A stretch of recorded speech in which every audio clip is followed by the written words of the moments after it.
Hey, folks on the internet. I hope you're all having a wonderful day, and welcome to Spooky Saturday, a just chatting installment where I share scary stories and delightful conversation with my friends on Twitch. Whether you're here with us live or you're enjoying the VOD, either on Twitch or at YouTube at your leisure at a later time, I'm super excited that you're here. Today, we're going to be hanging out with Jake, or that one Jake guy. Jake, say hello. Hello! Thank you for having me on. Thank you for being here. I'm super pumped. I know we've been trying to connect for a little bit, but scheduling between both of us has been Uh, crazy. yes, and I think it's kind of cool. I think I was going to be your first guest, and then you had no, I wasn't. I wanted to be, but then we kept having to reschedule. But yes, that's all my fault. So I apologize. I'm happy I'm here now. Oh my I'm happy I goodness. made it into season one. No. No, it's cool. Like, hey, listen, it's fine. I it's one of those things, scheduling life happens.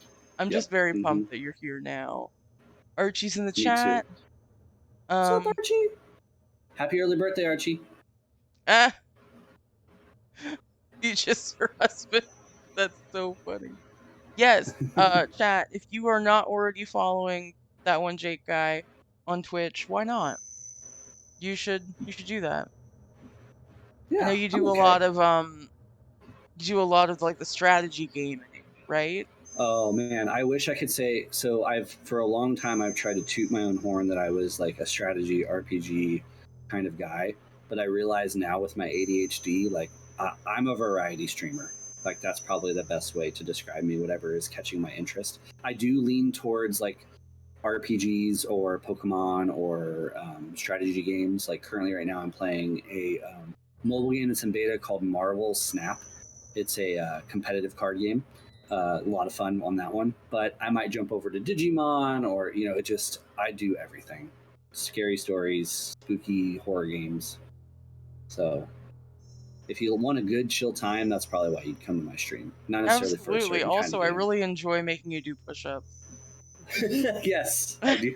I do push-ups and burpees. You guys are helping me get refine my dad bod. Listen, I'm here for helping with your journey. I'm here to pump you up in every way, shape, or form. We're gonna do this. We're gonna have Yes, fun. I always enjoy. You also do the cat uh the cat fostering and the pet fostering on a yes. personal thing, and I know you have cat cams when you do Mm-hmm. your kitten cams rather when you do your streams, which is always Who doesn't love enjoyable. Who doesn't love kittens, right? It's the like Exactly. you said, it's the internet. Who doesn't love kittens? Yeah, during our sound check, Jake was like, "I'm sorry if you can hear the kittens." I'm like, "No, I refuse to accept that apology. This is the Yep. internet, and we all love kittens. We're here for it." 100%. So I don't know how familiar, because I think you've popped in the chat a few times on Yep. previous episodes.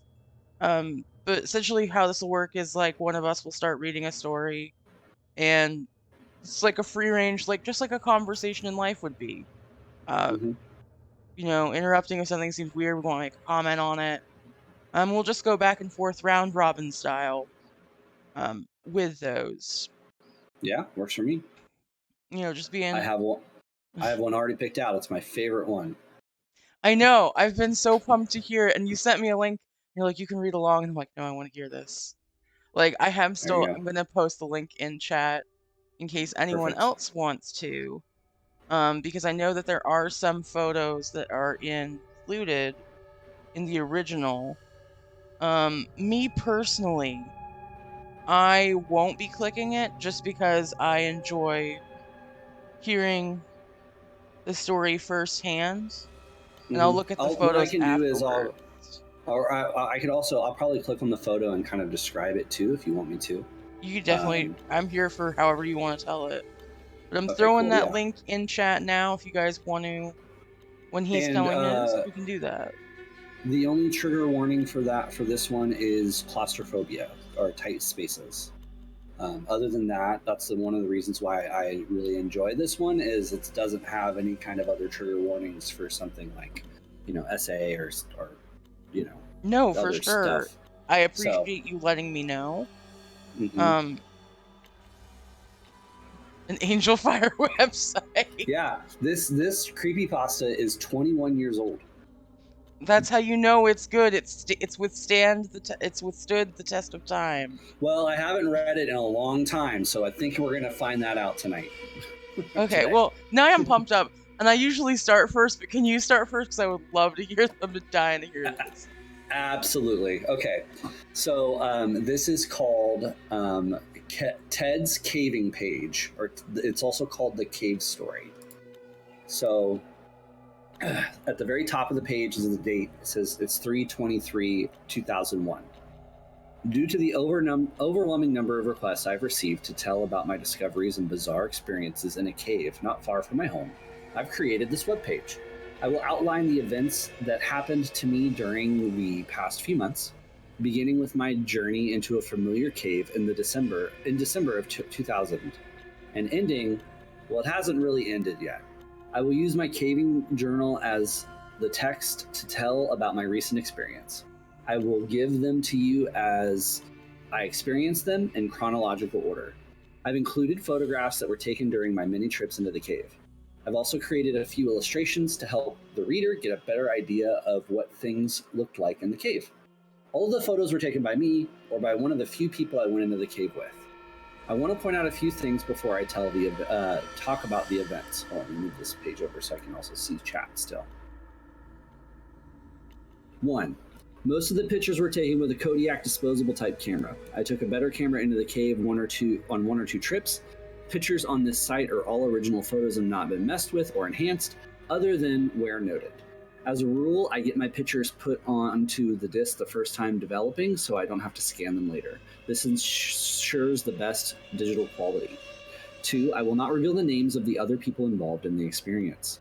If you know me well enough, you probably know them already.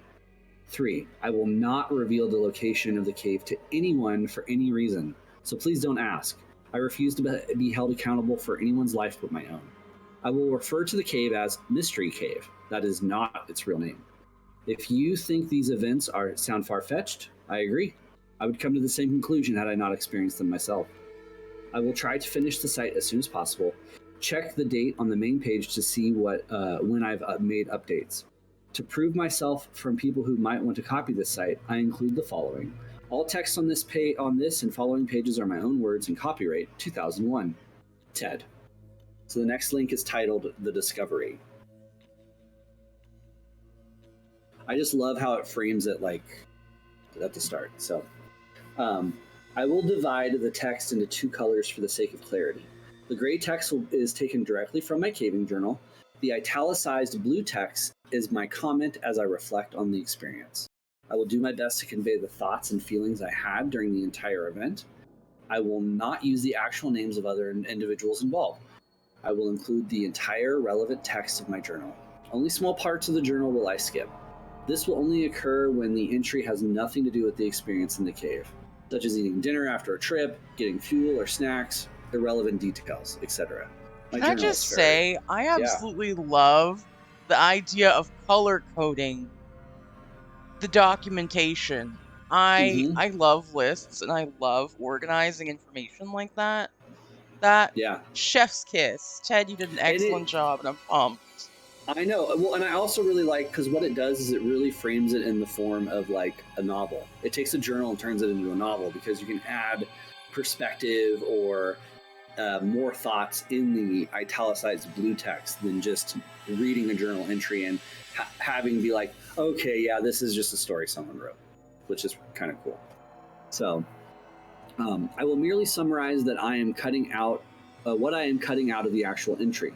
In an effort to present this experience in as accurate as light as possible, I will type my journal as I wrote it. Sans grammar check. Please overlook my errors. My additional comments will help to clarify the things I wrote in my journal. Okay, so now we are officially starting the journal. Caving journal, 12/30/2000. B and I decided to go in one more caving trip before the new year. So we set sights on Mystery Cave. Not a spectacular cave, but since neither of us have been caving in a while, it'd be nice to go to any cave. There was quite a bit of excitement to this trip. There was a small passage in the lower portion of the cave that I wanted to check out to see if it was possible to get past it. It had a small opening, but lots of air blowing out of it. Even though it was way too small to climb through, I had never even checked to see what was inside the passage. We got I'm our so gear sorry. loaded. I'm so Yeah, sorry.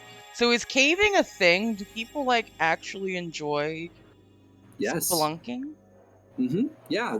So there's urban caving where you'd like examine or explore abandoned like subway stations or subway tunnels. But there are called cavers where they will go into a cave.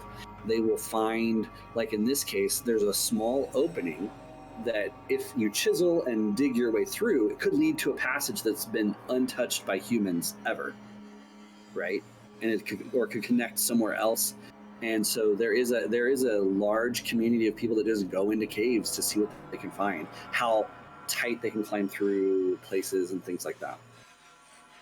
So Thank you for adding that that's for me. I appreciate of course, it. absolutely. Thank you for asking. Um, it had a small opening, but lots of air blowing out of it. Even though it was way too small to climb through, I had never even checked to see what was inside the passage. We got our gear loaded up and hit the road by 12 p.m. Excuse me, 3 p.m. We got to the cave in great time, since B likes to drive fast. We anchored from the usual tree and began to rappel into the cave. I went down first, got my gear together, while B came down. So, for the sake of the readers who are not following along, I will let you guys know when I am speaking in the blue text. Blue text. I will refer to B many times. We have been caving together for many months now. He was injured in a caving accident a few years ago and was told he would never walk again. Through hard work and perseverance, he not only walks, but can get around very well in caves. The trickier parts of the cave might slow him down a bit, but he can make it. He patiently works through an obstacle until he gets past it. As for the reference to the small opening in the cave, there is a saying among cavers: if it blows, it goes. Meaning, What? if a passage has a good flow of air, it's probably worth investigating. Regular text. After we explored all the unusual passages, I mean, that's just a good mantra for life, you know?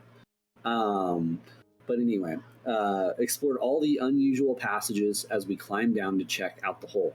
The hole is located deep in the cave, near the lowest part of the cave. It is on the side of a cave wall, about 3 feet from the floor.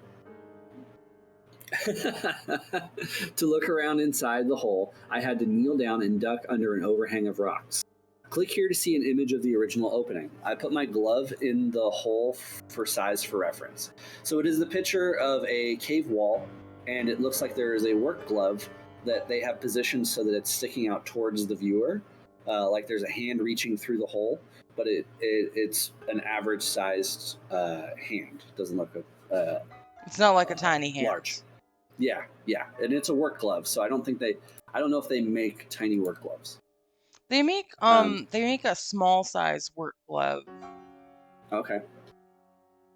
but it's not as small as you would think. Like You know, generally work gloves go from small, medium, large, and extra large. Like in my okay. hand fits a medium. Mm-hmm. So small would be like a children's, or closer to a No, like small think like petite delicate, person. dainty lady. Delicate, Gotcha. dainty lady hands. Okay, that makes sense. Okay. All right, so we're on regular text. I used my backup mini mag light and held it inside the hole to see what I could see. I was excited by what I saw. The wall around the hole was about 3 to 5 inches thick, and it led to a tight passage. The passage opened up a bit just inside the hole. It continued back about 10 to 12 feet in a small crawl space. After that, it seemed to really open up, although how much we couldn't tell. This could be a virgin passage. Obviously, no one had passed through this route, but there could be a way into the passage from the other side. To even get to the crawl space, we would have to enlarge the opening. Currently, it was about the size of my fist. Once we got past the opening, we would have a tight, and that's underlined, crawl back to where it opened up. It would take some work, but we thought we could do it. We sat down for a few minutes to rest and contemplate our plan of attack. While we sat there in the darkness, we could hear the wind howling from the other side of the passage. It was a low, eerie sound. We could also hear a low rumble from time to time. No big deal though. The caves in this vicinity of this cave is in the vicinity of a highway that has heavy trucks drive on it. We figure it was the rumble from a rumble was the effect of the trucks resonating through the rocks. The glove image. Thank you so much, Zombified. We determined that our best plan would be to haul a cordless drill into the cave and drill into the rock. Then we could take a bullpen and a small sledgehammer and break up the rock. It seemed pretty straightforward. We would widen the hole enough to squeeze in and see what was on the other side. The efforts to haul all the equipment down to the hole would be a pain, but we hoped that it would be worth it. I named the passage Floyd's Tomb, after Floyd Collins. It seemed to look like a tight spot where Floyd spent his last miserable days on Earth. Now, I'm not 100% sure on who Floyd Collins is, but I think he's a famous caver who died getting stuck in a passage he tried to squeeze through and couldn't get back out. And then there is a drawing of how the original passage looked. Very done in paint, very high detail. So that's something that the viewers will be able to see in a moment when it's linked. We are now in now the blue text is elaborating on who Floyd Collins is. Floyd Collins was a caver back in the early 1900s. He got stuck in a tight crawl space and was unable to free himself. It's an amazing story that's detailed in a book called Trapped, the Story of Floyd Collins. I think that was the title. I don't recall the author. Calling our passage Floyd Tomb was not only a tribute to Floyd, but a commentary on the size of the passage. Okay. Haha. In retrospect, it's funny how simple I thought it was going to be. I figured a few hours work and we would be in. Had I known how long it was going to take, I doubt I would have begun the project. Had I known what I was going to experience in the cave, I never would have returned. Regular text. We gathered up our gear and headed for the surface. Normally, I couldn't care less if I ever came back to this cave. There's nothing special about it. But now I'm psyched about getting back and getting through. We hadn't left the cave, and we hadn't even left the cave, and we were already planning our return trip. Blue text. The rest of the journal entry talked about the climb out of the cave, our dinner, and our trip back home. Next link is work begins. All right. January 27th through 28th, 2001. B and I, this is regular text. B and I were both excited to get back into the cave and to get working. I figured with about 4 hours work, we could be in and see what was on the other side. We'd arranged to borrow a DeWalt cordless drill to bring with us. I don't know if that's a good brand, but I'm assuming it is. Pretty okay. Okay, good. So there you have quality. We also had masonry bits to drill with, sledgehammers, 2, to break up the rock, and bullpens to insert into the drill holes. A few other tools that we ended up not using. Getting the tools down to the work site proved to be a challenge. One of us would climb down the rope and stop at a ledge or a good resting place, and then the other person would lower the tools. We kept repeating this routine until we got to the bottom of the cave. Then we had to drag the tools to the hole. It took about an hour to finally get to work. B took the first turn at the hole. After an hour of exhausting work, we could tell that we were not getting through this in one session. We kept trading off after we worked ourselves into a sweat. Oh, cool. Okay, let me go back real quick and post that link, just so people can kind of understand what they're working at. There you go. Okay. Oh, I gotta go back to work begins. You gotta love these ancient sites. Like, it's such a blast from the past. Okay. There we go. We kept trading off after we worked ourselves into a sweat. One would take a break and get some food and water while the other went to work. The routine went like this.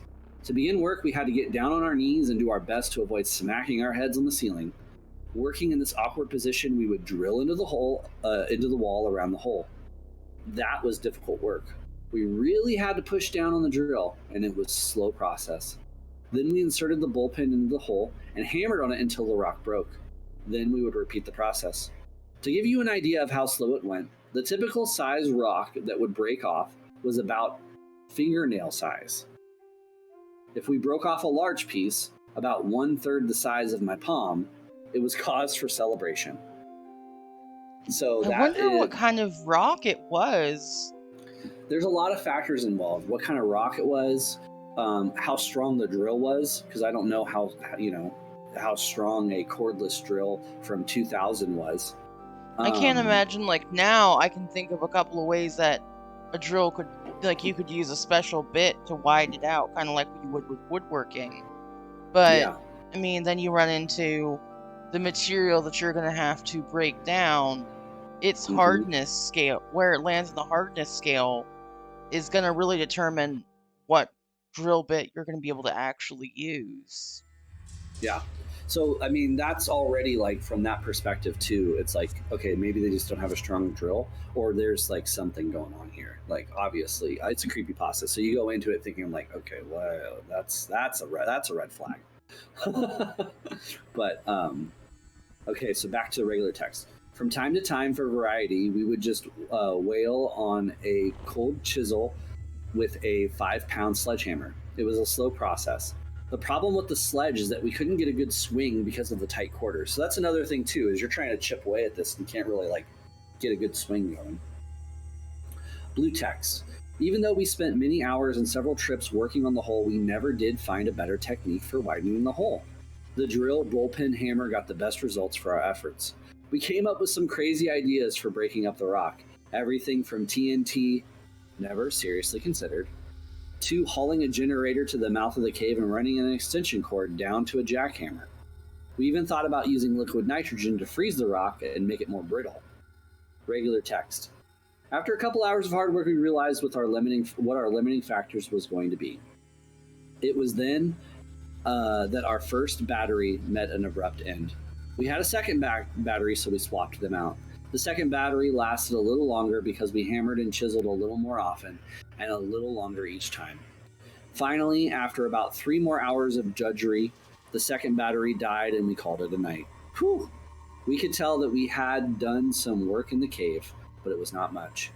For the first time since we got in the cave and we sat back and both of us took a break.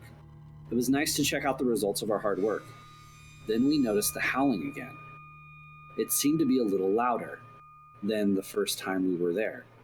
We had just figured the wind was blowing a little stronger outside. What we could not figure out was the rumbling. It too seemed to be louder, more frequent. This time, we could not attribute the noise to the trucks. The road that the trucks drove on was not very busy to begin with.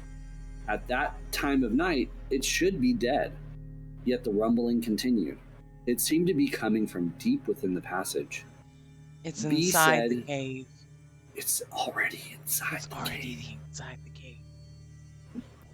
B said he would ask some veteran cavers what could be causing the noise. Again, that's the other thing too. This is 2001, so like you gotta literally ask people about stuff, other experts. It's very hard to find like a caving enthusiast website. We didn't spend a lot of time admiring our work. We still had to haul the gear up out of the cave. We actually left some of it in the cave. It was still difficult work, but what made it worse is that we were both exhausted. Imagine being like in a hole, working your whole butt off for a whole day, and then having to climb out of said hole. Like, our original plan was to be done with this cave and hit a couple other caves in the area the next day. Instead, we decided to crash at a nearby motel, charge up the drill batteries, and go back to Mystery Cave. Click to see a photo of the opening after our first trip. So this is just to give you some reference. It is not much larger from the first photo that shows the glove. That's like several hours of work and they've only gotten that far. Like, that's pretty intense. I would say maybe it's like an inch or two wider in circumference. Blue text. My journal goes on at length about the night after we left the cave. We got a room, dinner was excellent. I didn't sleep good despite the fact that I was exhausted, etc. We both slept in, so we got a late start back into the cave. The second day working on the cave went about the same as the first. We worked until both batteries were dead again. We were still not even close to going through. The howling and rumbling continued as the day before. So now this section is going to talk. The section is called On Caving. It is a rather long section, but it literally just kind of gives you some perspective on what caving and how it works. Okay. I kind of like it just from a narrative standpoint, but I can understand for time. I don't know how much time you want to allot me to read a story, but because I can't remember how long this one is. Well, I will say this: you can use your discretion. Okay. If you're gonna end up summing up, you can just be like, "Hey, this is just me summing up." But the Okay. rest we could go that way because I mean we've linked the story, so it's entirely up to you for that Yeah. section how much you're wanting to dive in. I got all day. Gotcha. Gotcha. Okay. So if you've got all day, I've got plenty of time too. So before I continue with the next journal entry, I thought it might be helpful for the reader to explain a little bit about caving and about the atmosphere in the cave. As I reread and think about my description of the cave, I noticed that much of the language I use in my caving journal and the description, or lack thereof, assume that the reader has a knowledge of caving and what it's like inside a cave. In other words, I write my journals for me. I will take this time to give more detailed descriptions of the cave. I will tell you what it's like while we worked on the cave, and I will summarize our feelings up to that point.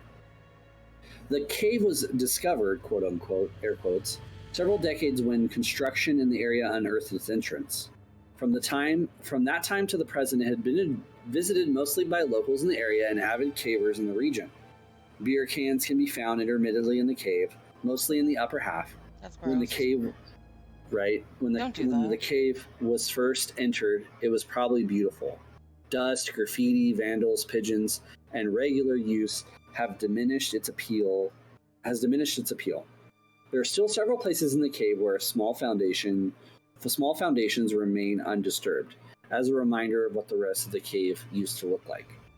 To enter the cave, one must have a good length of rope in order to rappel down into the rock. Could you imagine climbing while drunk? I've never done that.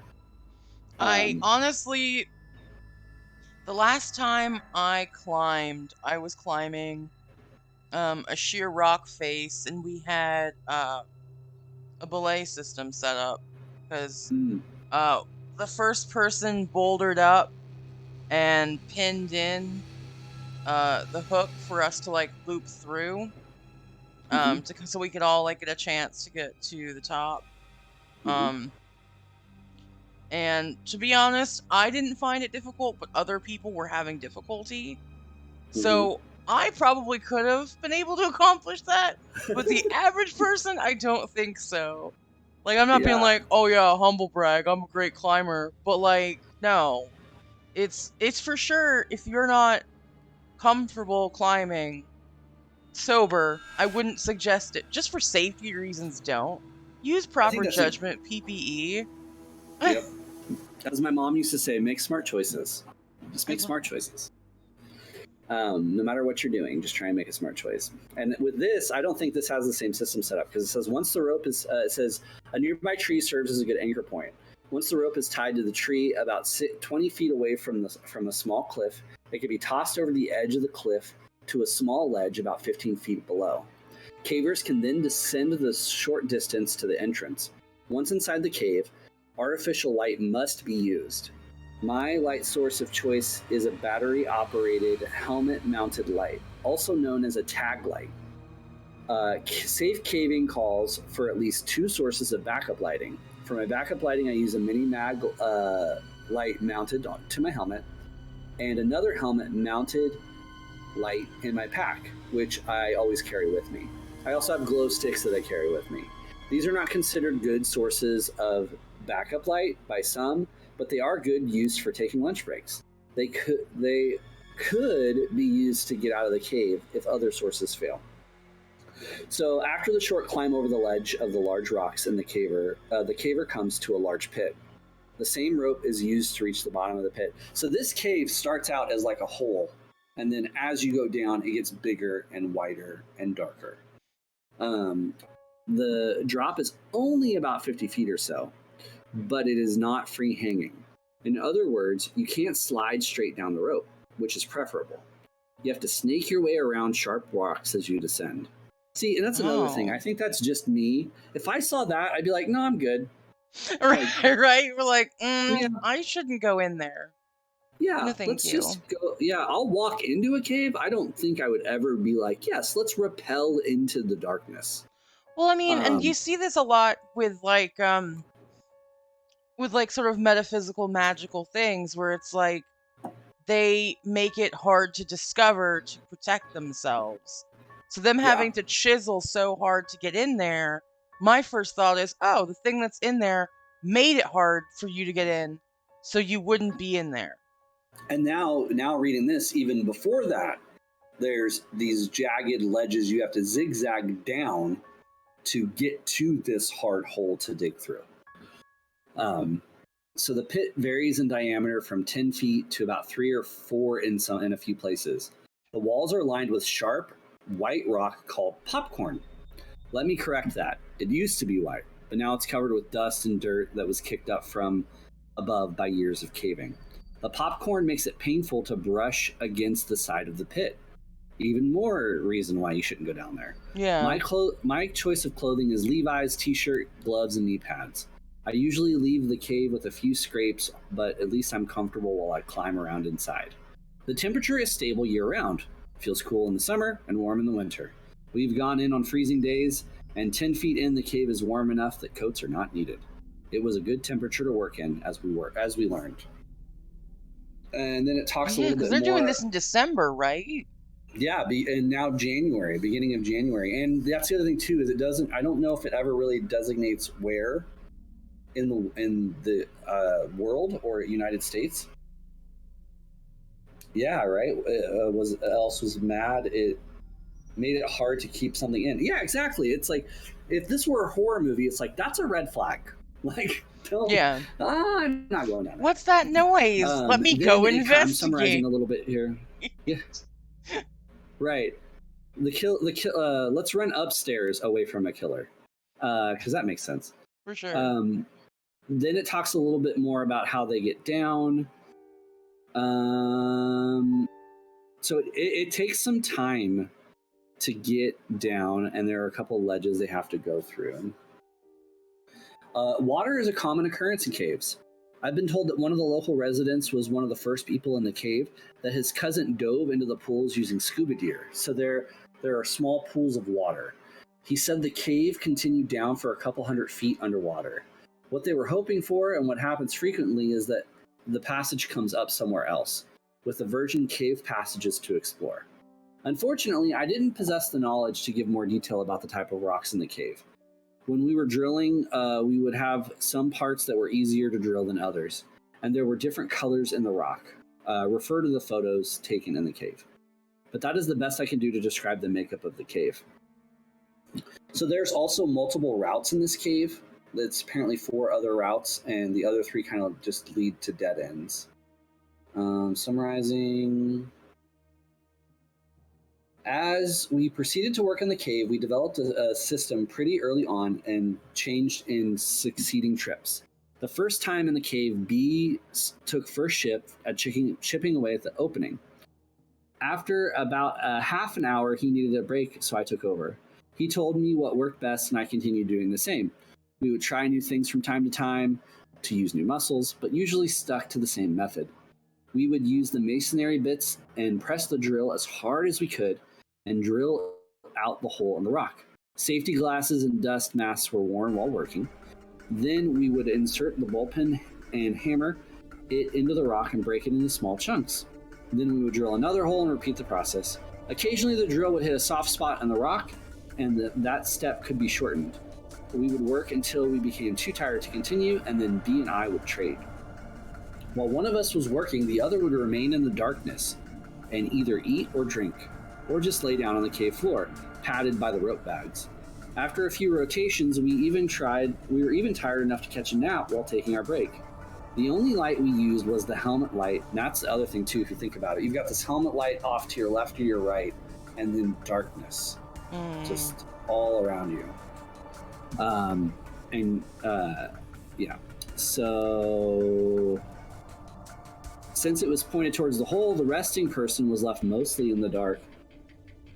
This was a welcome benefit since the resting person was, well, usually resting. The rest break was also a chance to cool down a bit, which hadn't taken long in the cooler temperatures of the cave. Fortunately, the temperature of the cave allowed us to work pretty hard and not overheat much. I remember that I frequently looked at the hole and thought, hey, it's big enough, I think I can squeeze through, only to be disappointed in my attempt. However, even after the first attempt and failure, I knew that I would keep working on this hole until I got through. This despite the fact that I knew it would take many more hours of hard work. It actually became an obsession with me. I tried to get out to get out to the cave and work as often as I could. I hoped that the passage led to a larger undiscovered cave and we would be the first ones to enter. Treasure. I guess the explorer in me wanted to find a new frontier in the caves. Since B is such an avid caver, he was motivated by the same desire to find a new unexplored cave. What we did find was not at all what I expected. The next part is work continues. So, February 10th. So now this is a whole another month later. Scarcely 2 weeks have gone by, and already we are on our way back to work in the cave. We admit that we have become obsessed with the idea of getting through the passage. That may be a sign of how exciting our lives really are.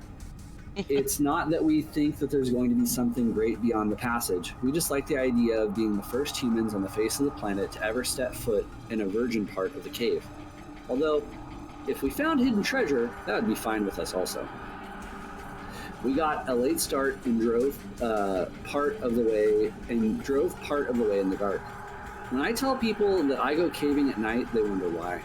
They don't stop to think that it's always night once you're inside the cave.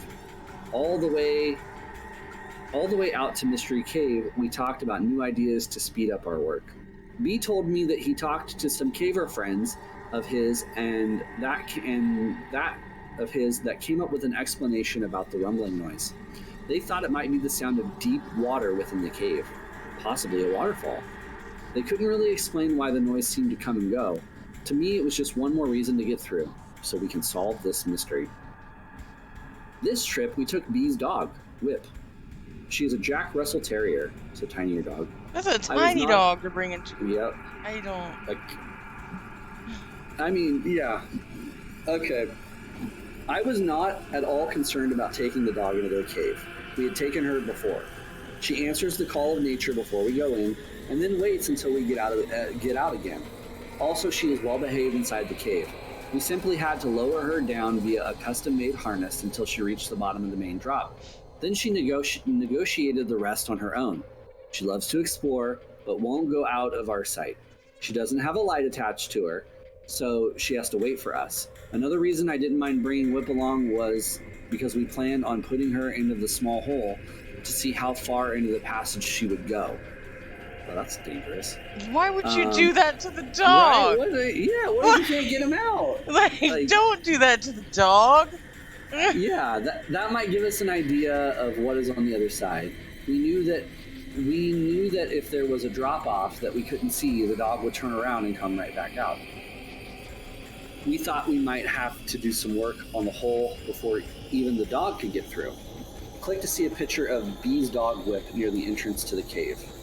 So I'm gonna give you that one now because it's a cute doggo.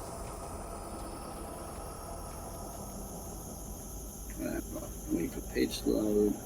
Oh. Okay. Oh. Come on. I don't know why it's like it's taking a while to load that page. Maybe the servers are getting overwhelmed with people looking. Maybe. Yeah. Hold on. There we go. Okay. Alright. Despite working in the dark of night, we were able to rig up and get down pretty quickly. We didn't take as many tools as last time. Plus, we left some of them in the hole so we wouldn't have to haul them back out and back in again. I did manage to get 2 more batteries for the drill for a total of 4. Also, a few more masonry drill bits. Even with the dog, we made good time getting down. Then something bizarre happened that I can't quite explain. The dog began exploring as soon as we let her off the rope. She was in hog heaven, sniffing and darting around our feet. She would run from one person to the other as we made our way back to the work site. At the point the cave splits into 4 passages, the dog seemed to run out of juice. She just stuck right by either me or B. That seemed kind of odd. As we progressed further into the cave, she would only stay by B. She seemed edgy, like she saw something she didn't like. As we approached the short drop-off Yeah, because before the the dog hole... knows y'all shouldn't be in there. Right? Yeah. Short drop-off of the hole, she stopped and would only go further after we coaxed her. The hair on her back stood on end. Finally, we got within 20 feet of the hole, and she began to whimper and to hide behind B. Her tail was between her legs, and she was cowering down on the ground. Strange. I have seen her square off with dogs twice her size. Now she acted as if Satan himself was lurking in the darkness. I That's how you figured there know y'all must have shouldn't been... be. That's why you shouldn't be at. The fact that the Right? dog don't want to be there should be enough for you to be like, oh, The maybe we dog, should just the dog, leave. the dog is literally an ambassador for nature, and Mother Nature is telling you we shouldn't be here. Like, listen to Mother Nature. I figured there must have been animals that used the cave as a home, and Whip smelled their scent. Too bad it upset her because there was no way she was going into the passage. We decided that with this new development, the nervous dog, one of us would work while the other stayed with the dog a few feet away from where we normally rested. We got right back into our routine of drilling. See, at least it didn't force the dog to go in there. Right? Almost like it's calling him. But I do know people that do get like hyper fixated on a goal. So I could see that also being the case for reasoning. With our extra supply of batteries, we were able to really push hard on the drill and not worry about using up batteries. This did not make our work any easier, but it did speed things up a little bit. Progress was still slow. I really didn't mind, though. Blue text.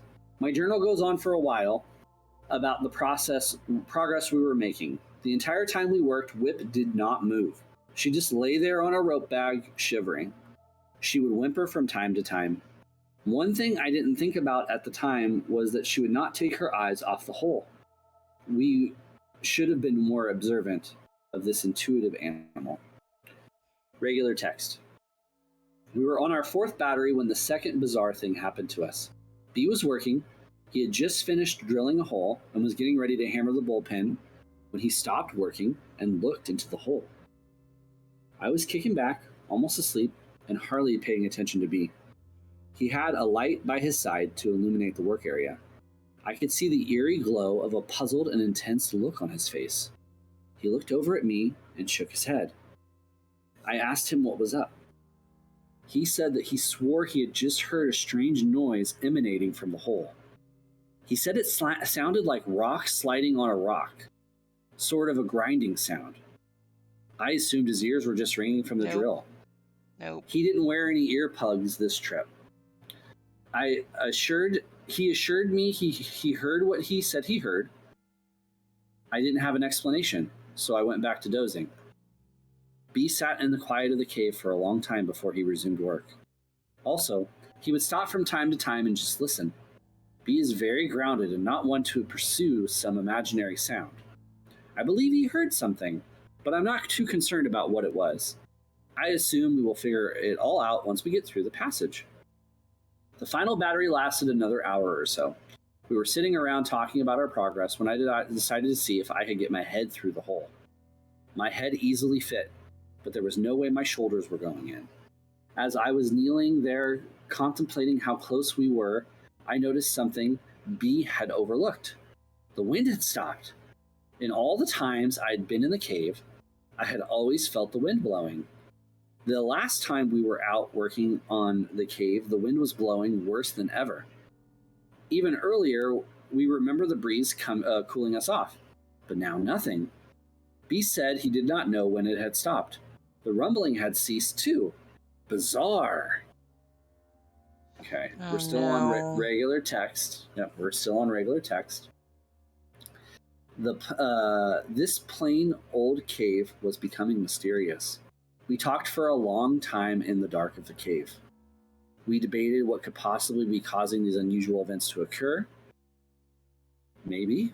Was the wind breathing? I don't know. Or was the wind trying to like scare them away, and after a certain once the hole got wide enough, that wind like it deactivated? Who knows? I think part of the reason we were sitting in the dark was because we were both too hammered to move. We could come up with no reasonable explanation for the strange things happening in the cave. After sitting for at least half an hour, we slowly loaded up our gear and started for the surface. Whip couldn't have been happier to get out of there. Once again, we left some of the tools in the cave. We just put them in the hole. Not enough people used the cave to worry about. Plus, we were too tired to care. We made a lot of progress this trip. It helps that we have the extra batteries. We still have a long way to go, but it was sure nice to see how far we'd come. And now here's another progress on the hole. Opening 3. Hold on, taking a minute to load. I do apologize. Next time I will do it in open I'm it just in so another page. confused though. Why? I mean, if it was me, if I was exploring a cave and I decided to bring my dog who loves exploring caves, my dog start acting up, I would not continue to drill. I'd be like, "Nah, I'm leaving. Bye." You know, and that's the thing is it doesn't talk about like how far they drove. That would be a factor for me. Like if my dog's not trying to leave, just being uncomfortable or being nervous, and I had driven a long time and I was really excited about it, as long as the dog's not hurt, physically hurt, I would be okay with it being uncomfortable. Not for hours, but for a little bit because you're down there, you want to make some progress. But I also would never bring the dog back because there's obviously something going on that's not going away. I know, like for my dog, he gets nervous sometimes and then he calms down and he's fine. So that's another thing too, is maybe they tried to wait it out and just got so fixated on the hole. But like Zombie said, maybe something else is going on here where they're getting. So the hole now again looks like big enough for someone's head to fit through, but again, not. They're still making a lot of progress. Not making a lot of progress. The rest of the so this is blue text. The rest of the journal entry talks about climbing out of the cave, getting a room at the motel, and crashing. We were beat. In retrospect, I can't believe how casual we were about everything that was happening in the cave. At the time, the only thing we could think about was getting into the passage. Everything else just seemed like a minor distraction. I do recall thinking that it would be nice to get in and see how the mechanics of the cave worked, where the wind was coming from, what was making the noise, etc. Now, weeks later, I think of my arrogance and naivete, and I shiver. Next one is called Noises. This is now March 3rd, so another month-ish. It took us 3 weeks before we got back out to Mystery Cave again. Our attitudes had changed a bit since we first started the project. In the beginning, we looked at this whole thing as a fun adventure. Since the last trip out, we found ourselves taking a more serious approach. On the drive out this time, our conversation was a little bit more subdued than before. We hadn't talked much since the last trip. Not for any reason, but scheduling conflicts. Instead of discussing ways of getting through the passage, we found ourselves talking about rational explanations about what happened, trying to reason why we should go back, essentially. Neither one of us had any ideas that would explain the unusual occurrences we had experienced on the last trip. We were amused to find out that neither of us had talked much about the last trip to other people.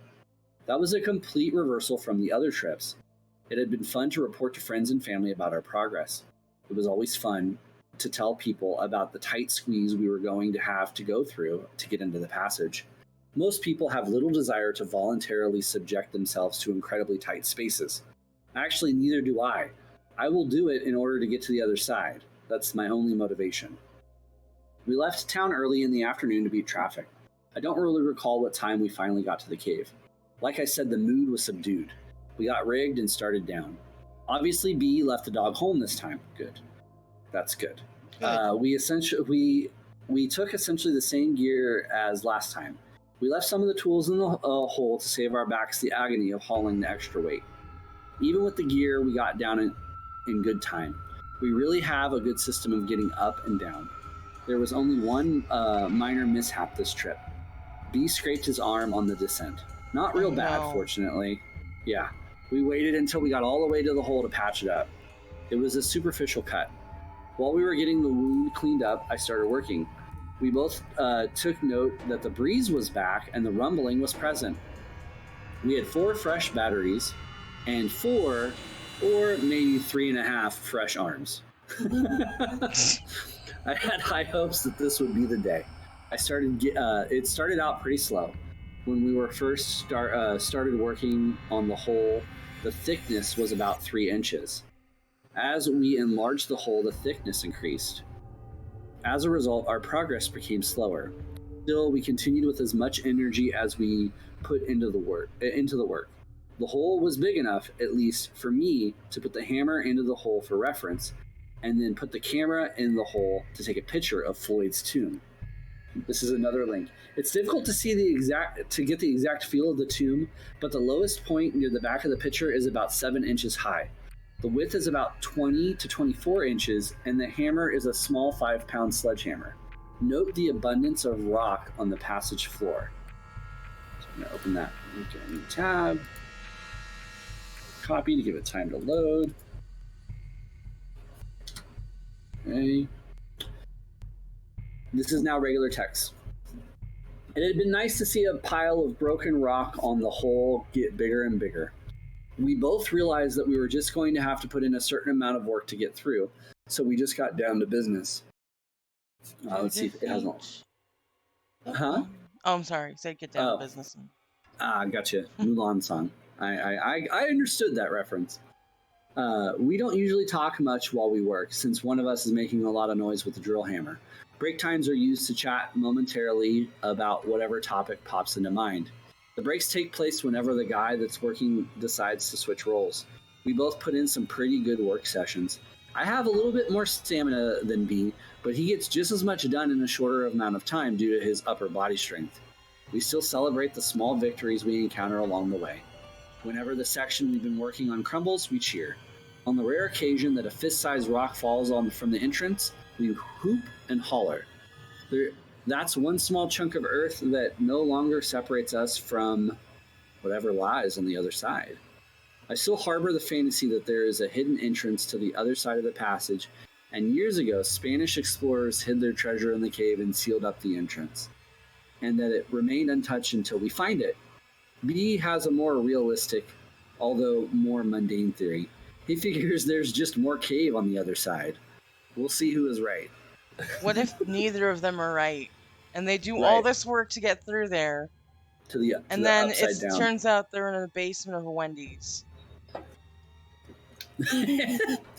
That's when you cue the worker coming down to get the chicken nuggets and being like, "Sir, this is a Wendy's." Exact. Thank you for understanding what was happening there. No, I love it. Love it. This trip out, I wanted to see if we could speed up the work by using larger masonry. I keep wanting to say masonry bits. I purchased some good-sized one at the hardware store at a good-sized price. One was larger in diameter than all the rest. The other was smaller around but longer. I had pretty much concluded that the big one might be too big, and I was right. We tried to get it to go into the rock, but progress was very slow. We tried pushing for all we were worth, and all we got was tired. The larger bit just created too much friction area for our strength. It might have worked with a hammer drill. We just didn't have one. The longer bit worked fine with our drill. We relied on it for most of the work we did this trip. I thought we were going to be out one bit and a drill and my hand when the bit broke off towards the end. I was pushing as hard as I could on the drill with a few inches in the wall when it snapped. I nearly rammed the drill through the wall from pushing so hard. We were able to retrieve the bit and keep using it, minus a couple inches. It still worked great. Only once in a great while did we resort to the hammer and chisel. Work was proceeding as normal until about the time we were on our fourth battery. I was kneeling down and working the drill slowly into the wall at the time. I had my earplugs in, safety glasses on, and was lost in my own thoughts. Suddenly, over the squeal of the drill wearing down the rock, I heard a strange noise. It was loud. I could hear it over the noise of the drill, even though I had my earplugs in. At first I thought it was the drill bit doing its work on the cave. It would frequently complain by screeching and whining as we forced it into the wall. But this was different. It took me several full seconds to comprehend that this was coming from inside the hole, not the bit. Nope. Time to go. I stopped drilling and yanked my earplugs out just in time to hear the most terrible scream I have ever heard trail off and echo into the darkness of the cavern. I stared wide-eyed at the hole. For several moments I didn't move, nor did I breathe. I turned to look at B. Moments earlier he had been lying on the rope bag catching a nap. Now he was standing upright, mouth open, with a look of concern on his face. I turned and looked into the hole again, half expecting to see a demon face staring back at me. Nothing was different in Floyd's tomb. I fixed my gaze on the back of the squeeze, where the limits of my light reached.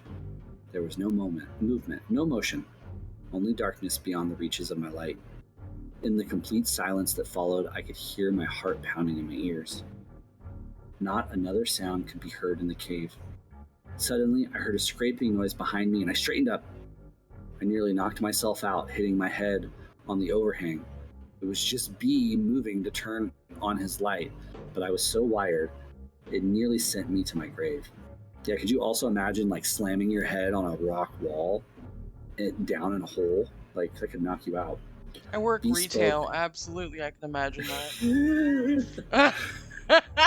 But no. B, but I'm. B spoke, and again I jumped. He said to get some rocks and put them into the hole. He explained that whatever animal had made that noise might be able to get through the hole. I immediately grabbed a few rocks and hoisted them onto through the opening.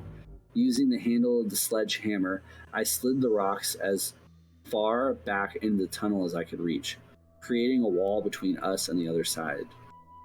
Since the squeeze is so small, it didn't take long. Because that's the thing, is this hole leads to a larger area, but not like a big opening. So they're going to get this hole big enough to climb into it, and then it's going to be like a tight tunnel, like from like Chuck E. Cheese, but tighter. And they're going to have to crawl through it to then get to the opening. No. Yeah. I don't know why they're doing this. They're doing too much. Ted, go home. Ted, it's time to go home. You and B, take up knitting. I think that might be a better use of your time. The entire time I was doing this, however, I was thinking that the noise certainly did not come from an animal. I didn't know if B really thought it was, or if he was just trying to convince himself. I didn't say anything to him about what I thought. From the time it happened to the writing of this journal entry 2 days later, I've tried to come up with some possible source for such a noise. To describe it, I would say it sounded like a cross between a man screaming in fear and a cougar screaming in pain.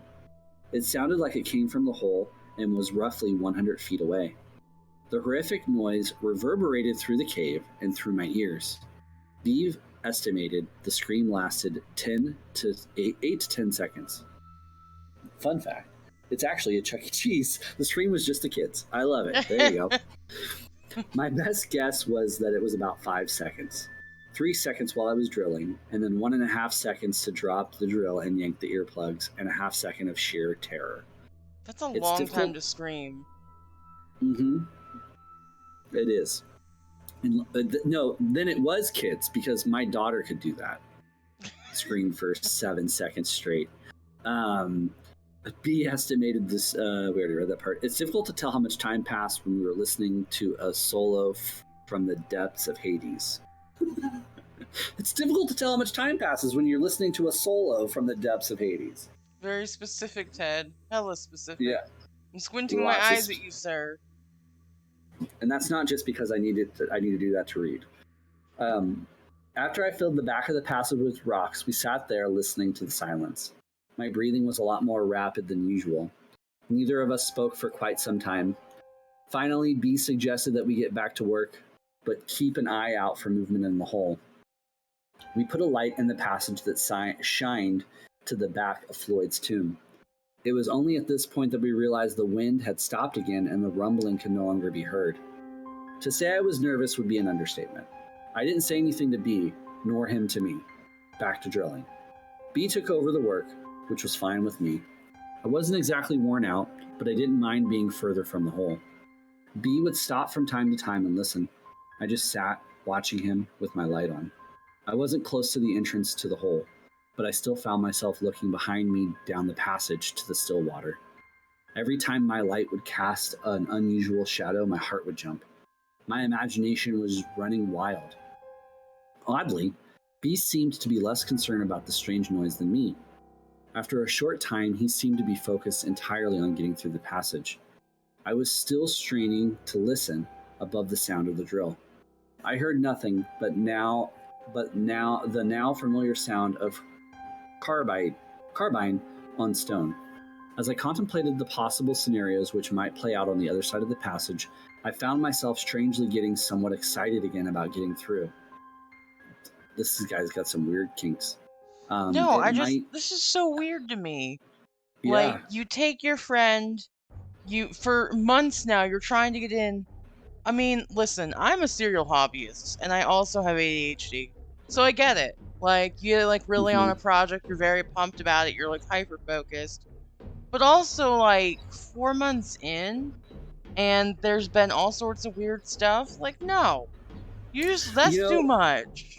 yeah, you know what? To play devil's advocate, this is how I would think about it. Yeah, it's 4 months in, but they've only been here 3 times. So all that time in between, you're just thinking about doing it, thinking about doing it. Like, imagine playing a video game and then waiting 3 weeks to play it again, and all you're doing is kind of like casually thinking about it at least once or twice a day. Like, I could see why then once they keep Just wanting to casually. push. Yeah, right. So, but again, that's me just being devil's advocate. I'm right there with you. I agree. I would not even be here for the first trip, but let alone the third one after that. If I brought my Um, pet, if I dead ass brought my pet to a questionable, sketchy ass place, and they mhm, reacted that way, I would never go back. I would have left immediately and been like, bye. yep. Okay, so we said strangely. This is regular text still. Strangely, getting somewhat excited again and about getting through. It might have been fatigue taking its toll on my mind. That's the other thing too. You get so tired, you don't think about running away. You think about just getting through it. Yeah, because they've Or been in the there thought for hours in tight for the fourth quarters in the time. dark. Mm-hmm. Yep. Or the thought of something valuable on the other side. My thoughts were broken when B let out a yell, possibly a cuss word. He said the drill battery was dying, but he hadn't quite broken off a large, relative section he was working on. He set the useless drill aside and picked up a hammer and bullpen. He started wailing away at the hole created by the bit. After nearly 10 solid minutes of hammering, he sat back against the rock, sweating and nearly out of breath. The bullpen was still protruding from the cave wall. He held the hammer towards me, inviting me to take a few swings. I held up my hand and shook my head. I had been ready to exit this cave for quite a while now. He didn't press the issue, and without speaking, we both started gathering the gear we were going to take out. Once again, we stashed some of the tools in the passage. I was first to start towards the top of the cave. Several times I had to stop and wait for B. Not because he was moving slow, I was just more than eager to get out. Few times have I felt better than that night stepping into the chilly night air. Blue text. My journal talks about the rest of the evening, our dinner, our decision to get a motel and come back the next day, our lengthy discussion on the strange sounds we heard, another mediocre night's sleep. I cannot believe that we were willing to go get right back into the cave after hearing the scream. Part of the reason I went along with the idea was because B seemed so indifferent to any possible dangers. Even if it were an animal, which I don't believe, but could offer no better explanation. Weren't we possibly putting ourselves in harm's way? In retrospect, I still have difficulty understanding our thought processes at the time. Is We were B always is just, B is B in on this? I don't know. Well, I mean, Because I think. Go ahead. he brought a tiny dog in there, right? Mm-hmm. It's B's dog. And he's been making the push for this.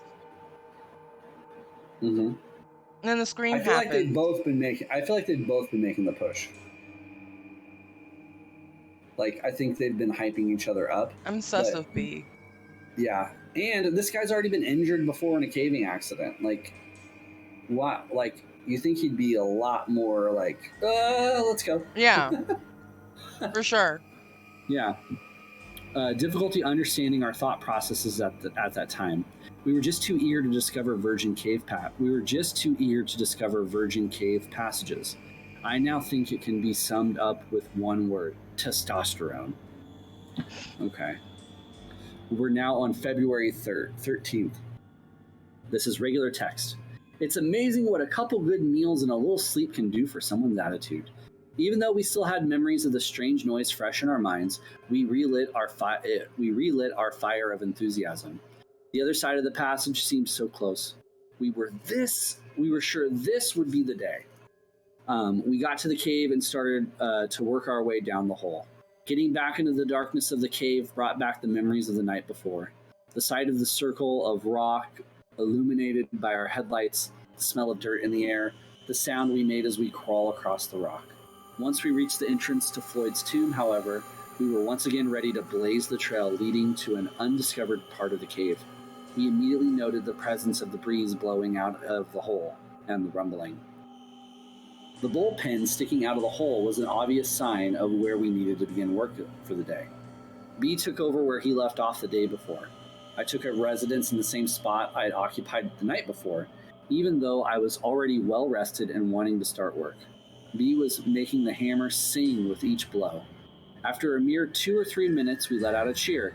He turned to reveal a handful of rock that used to be attached to the cave. He was breathing heavily, but had a big smile on his face. So did I. For the time the strange noise had been forgotten and the visions of success captured our attention. That's the other thing too. You see all those TikToks and videos of like ice shattering and like rocks breaking and guys just getting so like hyped up that it happens. Yeah, there's some male That might gaze for be sure. that's what's probably like driving them is like these little victories of like cracking into a rock. The rock broke. You know, the rock broke. Yep. All right. Here is another picture of the cave. It is getting noticeably larger. We're on regular text. The lower left-hand corner of the hole had been giving us grief because of the thickness of the wall at that point.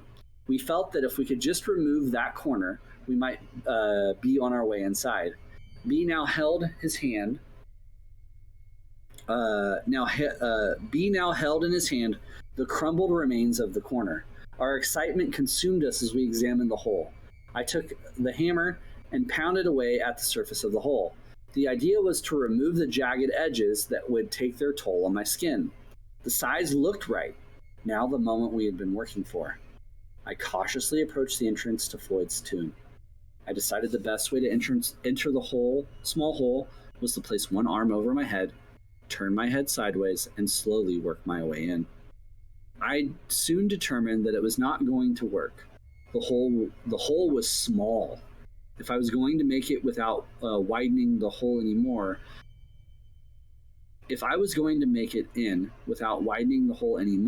I was going to have to put both arms over my head in a diving position and turn my head sideways. Nope. And slip into the tomb. That's in quotations, slip.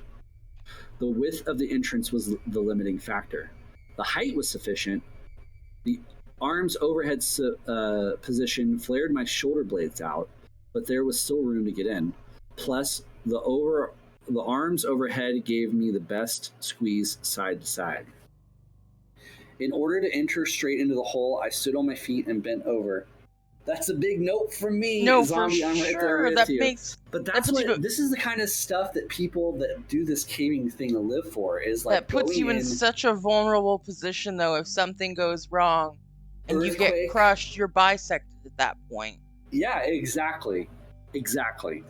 Or you know, as you're moving in there, you jostle whatever's holding it in place because a giant boulder can be held in place with one stone, one small stone, you know? Yeah. So, sorry, I'm just taking a drink. Oh, that reminds me, you need to hydrate. I've been drinking coffee. Oh, good. There you go. Here's a hydrate for you in the chat. Okay. Um, Here we go. This is normal text. In order to enter straight into the hole, I stood on my feet and bent over to get level with the entrance. My knees were bent and the position was uncomfortable, sort of a semi-squatting position, bent at the waist with my arms overhead. Plus, I had to slightly turn my upper torso to the left in a counterclockwise rotation to negotiate the angle of the entrance. In blue text it says, notice in the last photo that the entrance generally slopes to the right. Normal text. I got my arms through the entrance with minor scrapes. Next came my head. By keeping it turned sideways, I was able to get in, for the most part, up to my shoulders. When I got to my shoulders, I could feel the rocks touching all around my shoulders and chest. It was not stopping me, but it was definitely scraping any surface of my body. I No. decided to just push through, keeping in mind that I was going to have to come back out eventually. The pain was not too bad, and I was in! Exclamation mark. Well, my upper body was in. At least I could get a good idea of what the tomb was going to be like. And then here's a flattering photo of my best side, and it says, notice the size of the area we had to work with. The ledge overhead was an obstacle. Put a new tab. It's a picture of him in the hole, his butt and pants and boots. And that just shows you like how much room they actually had to work with. Pretty crazy. Okay. Regular text. Once inside the tomb, I had a few inches all around me in which to position my body. This was the largest part of the passage, and it was conveniently located right at the beginning of the crawl. That gave me a little bit more room, to get positioned to crawl further into the passage. Inside the tomb gave me a whole new outlook at what it was going to be like to crawl through. Even though this was the largest part of the crawl, it was still small. I could move my head around freely, but every direction that I turned, I was staring at a solid wall of rock. When I spoke to B, my voice sounded muffled, like I was talking in a small box. I could rest my chest on the passage floor, but the rocks were uncomfortable. I turned my head to look further ahead,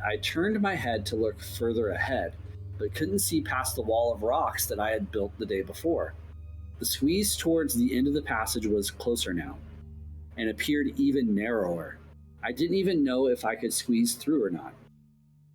I knew it would be close. I wanted to crawl further into the passage. First, however, I had to work to get some of the loose rocks that were laying on the passage floor out of my way. I was disappointed to find out that most of the rocks that looked loose were actually attached to the floor. I was hoping to be able to just scrape them out of the way. I had pushed the sledgehammer into the passage before me, so at this point I used it to push the rock wall we had made further back into the passage. Then I dragged the sledge back and forth across the floor to move any loose rocks, or break up the solid ones. By sliding the head of the hammer under the squeeze, I determined that the narrowest part of the squeeze was about 7 inches high. I figured we would just have to do some work before I could slip through. The entire time I had my head in the passage, B was kicking back, listening to my descriptions and progress reports. This one line, 1,000 times, nope. Yep. This part's in blue. At some point, he snapped a photo shown above. Thanks, B. Back to white text. Up to this point, the size of the passage was not too big of a deal. I was in an incredibly small passage, but only my upper body was in. And since it was the largest part of the passage, my arms could move freely. I was pretty calm. Then it was time for a push. I slid the sledgehammer up as far as I could reach. Since my body filled the entrance, I could not slip the tool out, so it was easier to push it ahead. In order to rotate my hips to, to the proper angle and enter the hole, I had to lean my upper body.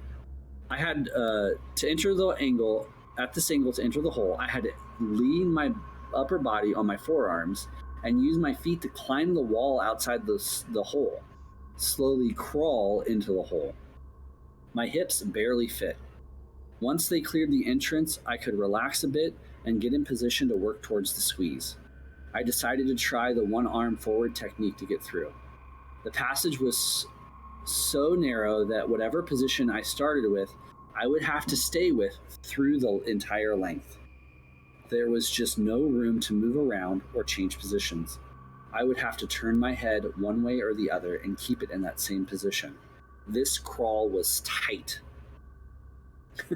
Another nope from me. No. Nope.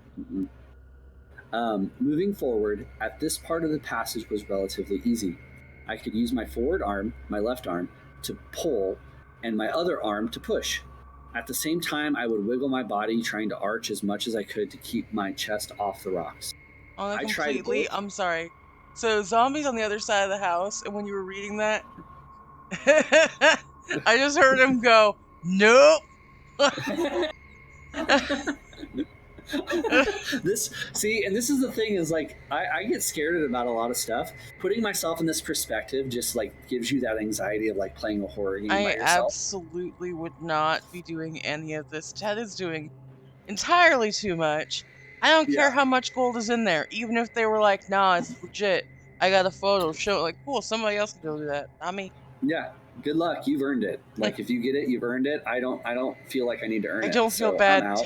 Ted literally could get bodied by like uh, a toothy demon, like or something in the next page. And I'd be like, Yeah. well, he deserved it because he shouldn't have looked there. Like, He he should got what have he gone the deserved. hell home. Hmm. Okay, so regular text. I tried both ways and determined that I would turn my head to the right. It felt the most comfortable. I began to learn things as I went. I determined that a small flashlight in one hand would be nice. Then I could shine it ahead and get a better idea of what I was about to crawl over. This was a difficult maneuver because I had to look overhead since my head was turned. It became incredibly obvious that we were going to have to do some more work removing rocks from the passage floor. As I moved along the surface, I was constantly scraping my chest on the rocks. They were sharp and it was painful.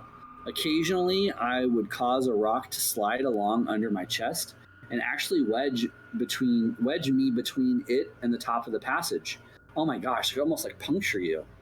I would Yeah, then have to why back couldn't they up. just use cameras? Like have a Well, little it's video. 2000. GoPros aren't a thing in 2000. That's true. I don't know when GoPros became a thing. I feel like late 2010, like maybe like 2014, 2012. So 12 years from now. And probably not even on his radar. But yeah, nowadays you could like send it in like a little like RC car or something, or a little drone. You can fly those and keep those level, you know? Some Put a work GoPro removing on a Roomba. rocks, right? It sucks up the rocks too. Um, I would then have to back up and try to move the rock to the side with my cheek, using a sweeping motion with my head, or back way out and move it with my forward hand. My little trip into the passage represented a major milestone in my caving career. When I began caving, I did not feel overly comfortable going through tight spaces. Even the little squeeze at the beginning of the cave was an obstacle to overcome. By pushing myself and forcing myself to try narrow spaces, I had become much calmer about tight spaces. Still, this passage represented a new benchmark in small spaces. I had not been faced with anything this small. That's what she said. I remember having to take off my helmet. I don't remember having to take off my helmet before now. With this passage, it's mandatory. As I mentioned No, before, no, it's not. You should not be this abandoning your entire PPE, Ted. this entire thing is optional, Ted. You not None getting of this paid. is mandatory. Go home. Yep. This guy. Not only do I have to take off my helmet, but I have to turn my head to the side in order to fit. The journey into the into the tomb went like this. After I twisted my hips into the passage, I took a few minutes to stop and work out a game plan. Most of the length of my legs was still outside the cave. They were just dangling in the air. The tomb was still big enough to move my head around, and I even moved my arms freely into position. It was larger than the rest of the passage, but not by much. It was like sticking your head into a box. Everywhere I looked, there were rocks, and not too far from my head. Any sound I made was muffled and dead in parentheses. The narrowest part of the passage was about 10 feet in. At this point, I was only about 3.5 feet in. At about the 4-foot mark, I would have to commit to whatever position I felt comfortable and stay that way until the 12-foot mark. So he would have to crawl for 8 feet in a set position, at which time the cave started opening up. I went with my left arm forward and head turned to the right. B had given me a flashlight that I held in my left hand. As I inched forward, I would try to brush loose the rocks away with my left arm. This is somewhat successful, but there was a lot of rocks I missed or could not move. As mentioned, the first little bit of the crawl moved along fairly quickly, since there was a little room above me to negotiate the passage. And then the walls started to close in around me. I had a few extra inches on each side of me, but the top of the crawl was getting very low. At about the 7-foot mark, I could feel the top rubbing my back as I would arch. Another half foot, and I couldn't arch anymore. I had to push ahead with my toes and pull with my forward arm. I decided it'd be a good time to see if I could back out. I tried, and it was pretty easy. That gave me a lot more confidence. Still, I had B tie webbing to my feet, just in case he had to pull me out. Okay. This last shot before my feet were all the way in, note the webbing be tied at my request. So now, I mean, literally, it's just his feet in that hole and some fabric that I guess they call webbing.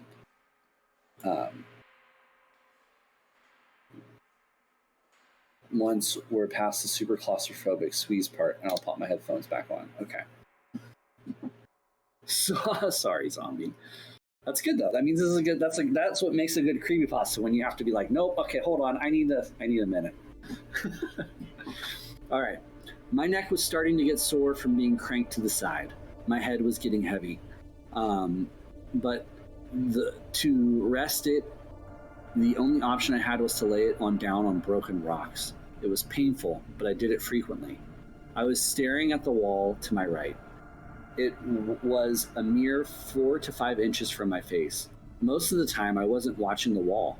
Either I had my eyes closed, which I sometimes do to get through a tight spot. I also don't think I could do that. Close my eyes and move through a tight No, spot. my thought isn't, it's not even that like he's being the big snuggled by the cave, but also, what about hypoxia, lack of oxygen? He's in a very confined space. Well, the devil's advocate to that is there's a ton of air that blows through there. So, from the other side of the cave that opens up. So, unless he puts his, plugs the hole with his body, that would probably be the only way he'd run out of air. Okay. But I agree with you. That is something that I would think of. Be like, no, I'm good. Even if it was a little bit light. Or the light wasn't shining in a direction that did me any good. It was very quiet in the tomb, other than my own breath. I was breathing heavy from the effort it took to move. Oh, here we go. Thankfully, the breeze was present and cooled me off. By lifting my head and carefully touching the ceiling from time to time, I could gauge the size of the passage that my body would soon pass through, much like a cat using its whiskers to gauge an opening in a fence. At the 7.5 mark, I could tell things were about to get real tight. While lying in the darkness, in a passage deep within the cave, one is in a unique position to ponder.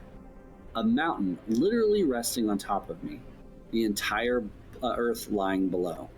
One tiny movement of earth, and I would cease to exist. Or worse, to recognize the fear shared by Floyd Collins as I lay there, trapped for days within the heart of Mother Earth, incapable of freeing myself from his earthly prison. Picture yourself in my position. Lying on my stomach, my left arm is extended over my head.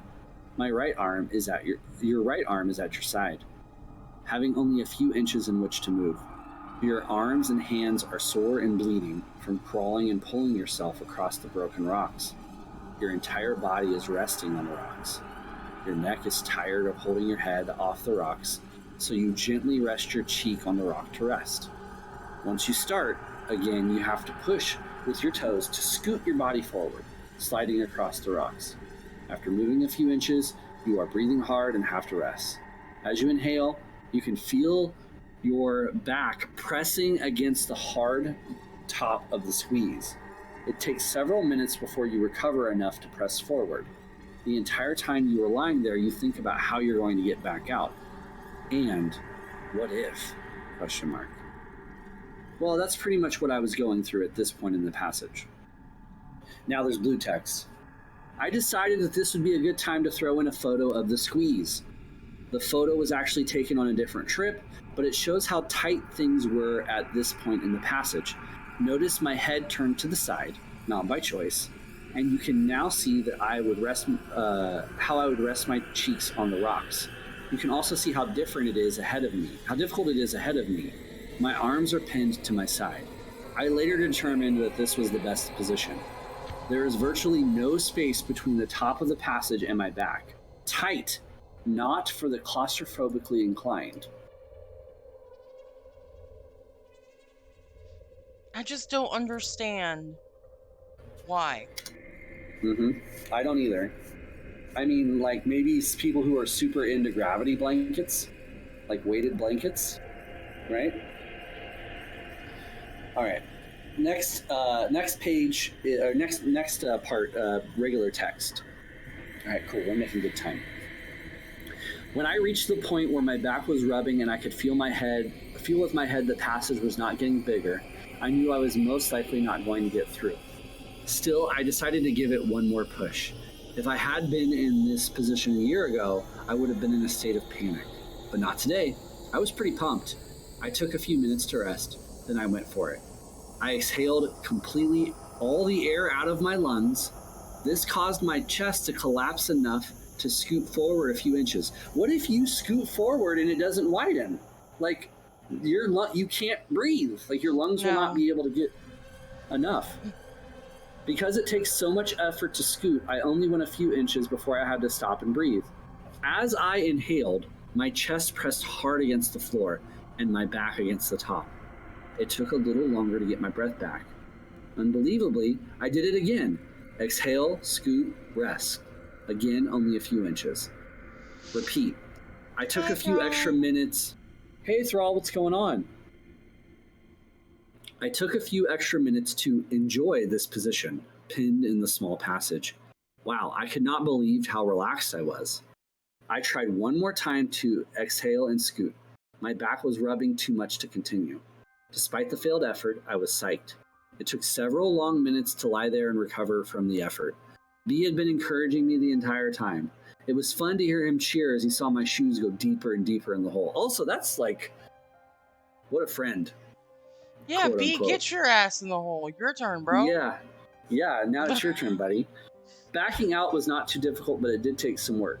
I encountered the same obstacles as I went in. After I wiggled my hips out of the hole, which took some time, I had trouble getting my shoulders out. Both arms were overhead at this point. My shirt was getting caught on the rocks, and my shoulders were brushing the sharp rocks. After struggling to find a good position, I gave up and pulled my upper body out. Scrape! My shirt pulled over my head, and I had some nice scrapes on my shoulder, but I didn't care. To me, the trip was a success. I had pushed myself beyond what I thought was possible. I kneeled at the entrance and looked at the narrow passage I had just been in. The rock wall was now at the 11-foot mark. I had pushed it a little forward with my arm. The smallest point was the 9-foot mark. We were close. Between the work and the excitement, I was tired. I just sat on the rope bag grinning. Whew, what a trip. And now there's a picture of the progress of the hole. It's all the photos kind of like lined up to show you how it's come from where it's began. All right. So now this is blue text. The rest of the journal entry talks about the usual, our climb out, dinner, trip home, etc. Our way home, we brainstormed and came up with some ideas that could help us get through. We both invented some tools to remove the rocks on the floor deep within the passage.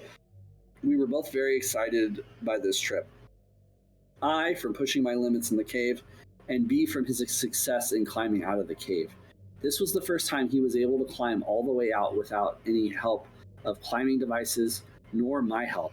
It was a perfect personal success that showed the progress he had made since his accident. Pretty cool.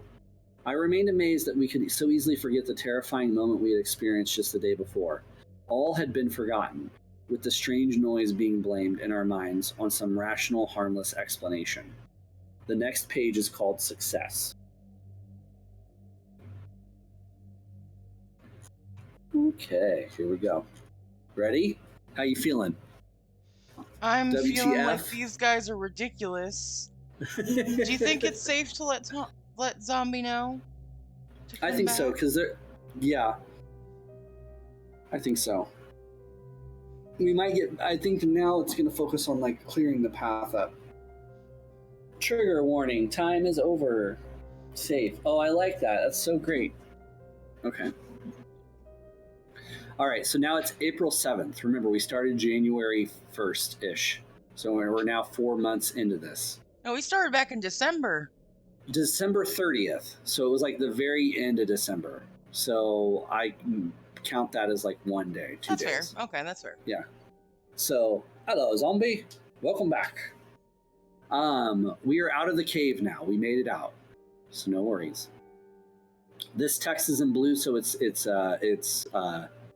extra text. Prior to going back to Mystery Cave again, we spent a lot of time preparing. We made a squeeze box, which is a wooden box, the opening of which can be adjusted in size. We could then crawl through the opening and measure to see how tight of a squeeze we could fit through. From that, we were able to determine that I needed about 8 inches in height to get through the smallest portion of Floyd's tomb. That meant we would have to scrape out about 1 inch from the floor of the passage. We also learned the best position I would need to get through the passage would be on my stomach, with my arms by my sides. And, of course, my head would have to be turned one way or the other. That position would allow my shoulder blades to drop to their lowest point. In order to move, I would push forward or backward on my toes. It sounds difficult, but felt adequate. It later proved to work sufficiently. The second thing we did to prepare was to construct tools we invented to work in the cave. I came up with a clever way to chip away the inside of the passage without having to climb inside. I had my neighbor weld together several lengths of steel pipe in a manner which would allow us to take it apart while we climbed down the tunnel down to the tomb, but still have the strength necessary to hold up a blow from a hammer once it was together.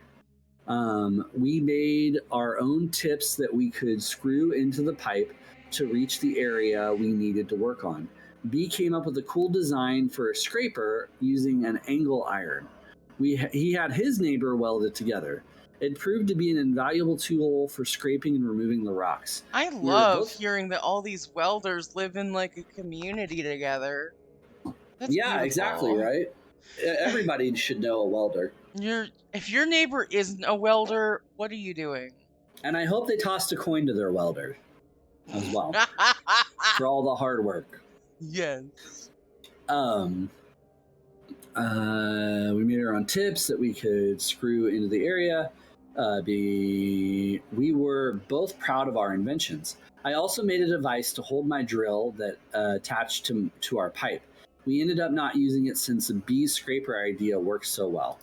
And then this is another picture. It's a picture showing the here's a picture of B edited to protect his identity with the pipe we made. I took the picture facing away from the tomb. He is sitting on a rope bag we used as a bed.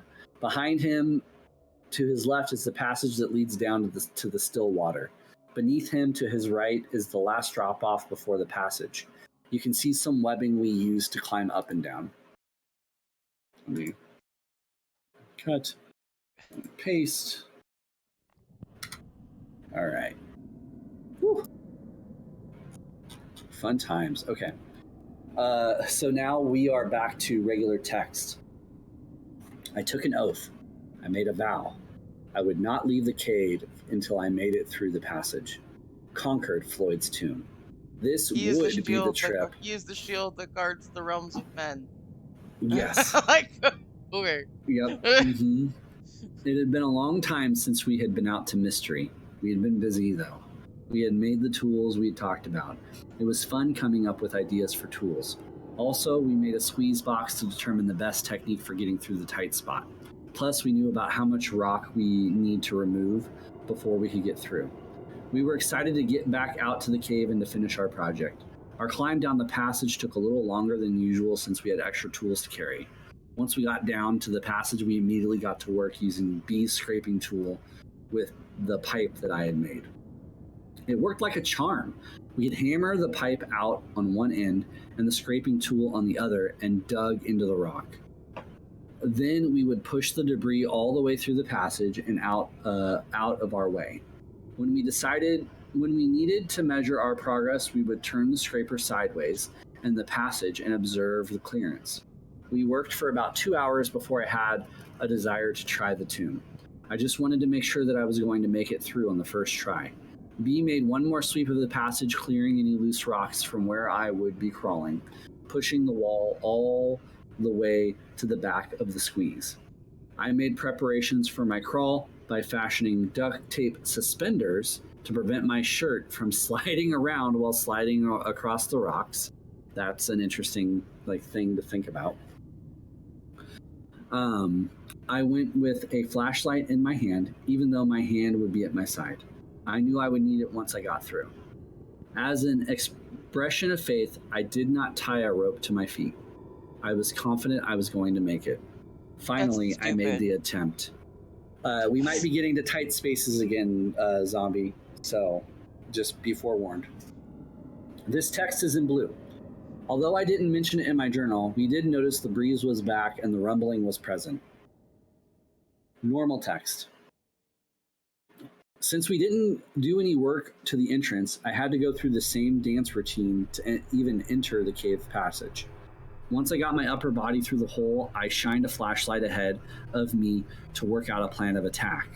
The passage didn't seem any bigger than the last time I was there, but most of the work was done deeper in the squeeze. I paused for a few minutes, then twisted my hips to get my lower body in. Maybe some tight spaces. Okay, yep. I slowly inched forward as my entire body slowly filled the passage. Before I was completely into position for the push. I dropped both my hands to my side, turned my head to the right. Then I began to inch forward. Once my toes were inside the cave, I used them to push forward. To keep from scraping my body, I would walk using my shoulders, knees, and toes. Progress was slow but steady. That was fine by me. A foot or two before the tight spot, I could already tell that there was a little more room. Even so, I began to touch the roof of the ceiling passage with my back. This time, however, I was able to continue moving forward. I reached the lowest point in the passage, and I could tell it was still going to be tricky. Even the work we had done clearing out the loose rocks, I still felt sharp pebbles rolling under my chest as I slid along, but not being scraped as much, so that's good. When I could feel my back brushing against the top of the passage in several places, I reverted to my technique of exhaling. Before I began, however, I took a minute to lie there in the passage. I could see the glow of B's flashlight as the rays of light managed to squeeze past my body. I could feel the cold breeze evaporate the drops of dirty sweat on my forehead. I could feel 1,000 sharp edges dig into the surface of my skin. I felt the twinge of excitement as I realized that the goal we had set out to achieve weeks ago was about to be realized. This thought alone made me want to keep going, not matter how tight this passage became. I breathed in and out rapidly for a few moments, and then I began. Exhale, scoot, stop to catch my breath, repeat. After just a few inches of scooting, I would raise my head off the floor of the squeeze and could tell the passage was beginning to open up. I relayed this information to B, and we both took a few seconds to celebrate. During the rest of the slide through the passage, B was cheering me on. Virgin Passage and Neil Armstrong territory were phrases he kept repeating. I was grinning ear to ear. Even though the passage was beginning to get larger, it was still slow going. I had to continue scooting along for another 1.5 feet before I could slide my arms underneath me and use them to crawl. At this point, I felt my journey was essentially over. I was able to sit up slightly and move the rock wall we had erected several trips ago. Those rocks served as a somber reminder that a little caution would be wise. I shouted back to B that I was through. We took a moment to congratulate ourselves on our success. B would likely never be able to squeeze through the passage and see what I was seeing, so I gave him a description of what the cave looked like. At this point, I only had my mini-mag, so I could not be very far into the passage. At the end of the passage, made a gentle right turn and seemed to go for our ways. I was unable to do anything at this point but sit, due to the size of the passage. All of the broken rocks were pushed all the way through Floyd's tomb, were all around me at this point. There were no other signs of human intrusion. I had to wait until B passed me my helmet light to get a better feel for the cave. B used the pole we made to slide me the end of a rope. Then I was able to pull all my gear through the squeeze. First things he sent through was a helmet and light. After I got the light fired up, I was able to see our new section of cave. Ours! It was an exciting experience to see the result of hours of hard work over the course of several weeks. At this point, we still had no idea what the cave had to offer. The only thing I could see was the passage immediately following the squeeze. It was a narrow passage with a low ceiling. It would easily be able to get through, but I would have to crawl. I began taking pictures so I could show B. This is a picture of the first section of the new passage. I was almost lying down since this passage was so small. My feet are extended in front of me, as you can see. Notice the broken rocks on the cave floor. The passage looks like a dead end, but it gently turns to the right near the end. Whew. Oh, that's a tight squeeze. They are not wrong about that. There's that one. Hold on, let me close these other tabs. I also love the way this story is able to, like, highs and lows. Thank you for the hydrate, Archie. Yes. Thank you. I will also hydrate. I feel like it's really well written. You know what I mean? Okay. I asked B how far he thought I should venture into the new cave in light of the strange events that had occurred. For the first time, he too toned down his enthusiasm as he remembered the noises. He slid the pipe through the tomb with a loosened tip on the end. He said I could use it as a weapon if I ran into an animal, or... He also told me to make sure we could hear each other as I progressed into the cave. This section is in blue. Even though we were at least thinking of possibly running into trouble, we never considered the fact that if I got into trouble, B would never be able to rescue me. And in fact, no one would be able to get me for many hours. If I were in serious trouble, as in hurt, there was no way anyone would be able to get to me in time. But, symbolic of the whole experience, we were focused on our goal and not the potential dangers we faced. So far, we had dodged the peripheral bullet. So far. I strapped my gloves and knee pads, grabbed my camera, and began my adventure. I crawled through the passage pictured above, which was about 20 feet long. At the end of the crawl, the cave bent slightly to the right. I would have to climb a gentle slope, and then I'd be able to stand at the end of the next section of the cave. The next section was about 30 feet long. In addition to having a higher ceiling, the walls were a little wider, and the section I had just crawled through.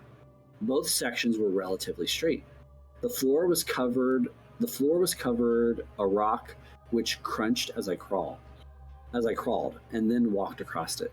The walls were basically the same as Mystery Cave, except pristine.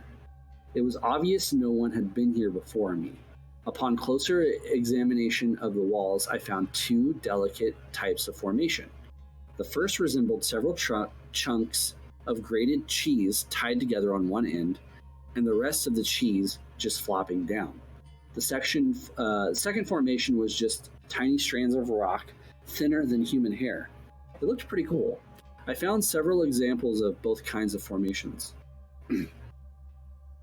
I was not even through the second section of the cave, and I could barely hear B.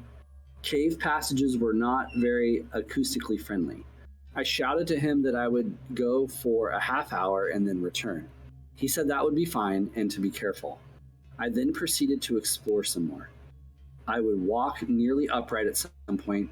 I was on the third straight section of the cave when I discovered a crystal formation on the wall to my right. It was several layers on the wall, resembling clear candle wax that was allowed to melt and drip down the wall. There were several small stalactite-looking formations formed by these crystals. The longest was about 4 inches in length. There would have been one much longer, judging by the size of the base, but it had broken off. I looked to see if I could locate where it ended up, but I couldn't find it. The crystal, and then it's a picture of the crystal formations. That's what the next picture is, starting to happen behind the rock. I'll post that in the chat also. Okay. Normal text. The passages continued for another 100 feet or so before the cave opened up a little bit. It was the end of a short, straight segment of cave. At the very end of the segment, the cave made a bend to the left and opened up into a room. Just at the point where the room began, there was a round rock that appeared to be leaning against the wall. This seemed odd, but singular formations were common in caves, so it was by no means unique. I had crawled and stepped over several large chunks of rock that had fell from the ceiling, but this one was more round than the others. Once past the rock, the room opened up to a height of about 15 feet. It was about 15 feet in width and about 30 feet in length.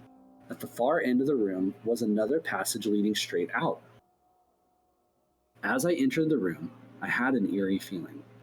It was like the old saying that I felt like I was being watched. Once again, the excitement of the new find faded, and the memories of the mysterious side of the cave crept back into my mind. Suddenly, I felt very alone. Because you are, my guy. Mm-hmm. Fortunately for my ego, I was nearly out of time, so I had to get back to B before my half hour was up. I took several pictures of the room. I was going to just get a feel for how long the next passage was when something caught my attention. On the left side of the room, on the wall, at about eye level, I discovered what appeared to be hieroglyphics. It was a single drawing that almost appeared to be part of a rock coloration. It looked very crude. It looked like very crude representations of people standing below a symbol. I was pumped. This meant that there was another entrance to the cave. Even if the cave was closed or blocked, it might be an opportunity to open it up and get B into the cave. I took another look at the drawing and made sure that I could describe it to B. Then I took more pictures and headed back to B. When I got back to the squeeze, I could barely talk fast enough to let B know everything I had discovered. He was so excited to hear of our newly found treasures. As we debated what our next move would be, I began to send my gear back through the tune to B. Hey, Shadow. Hey, Shadow, what's going on? We're reading a creepypasta. I told him it would be best if we got someone else to come back with me in case something happened. He agreed. Once I got all my gear through, I was faced with the wonderful task of having to navigate Floyd's tomb again. Oh, Ty, you're enjoying it? Oh, that's good. It's super spoopy. All right, now this text is in blue. Theoretically, a person should be able to get out of a passage he just crawled through simply by reversing what he just did. If he contorts his body a certain way to get in, he should be able to get in the same position to get out. In practice, this may not prove to be possible or practical. Such was the case with the tomb. Yeah, because I determined he had been moving in one one direction. direction. Mm-hmm. Yeah, simply reversing that might not be the way to do it. I started to squeeze into the I Thank you started for into the the sub, squeeze. Archie. You're beautiful, and I appreciate you. Archie, Kisses. 3 months.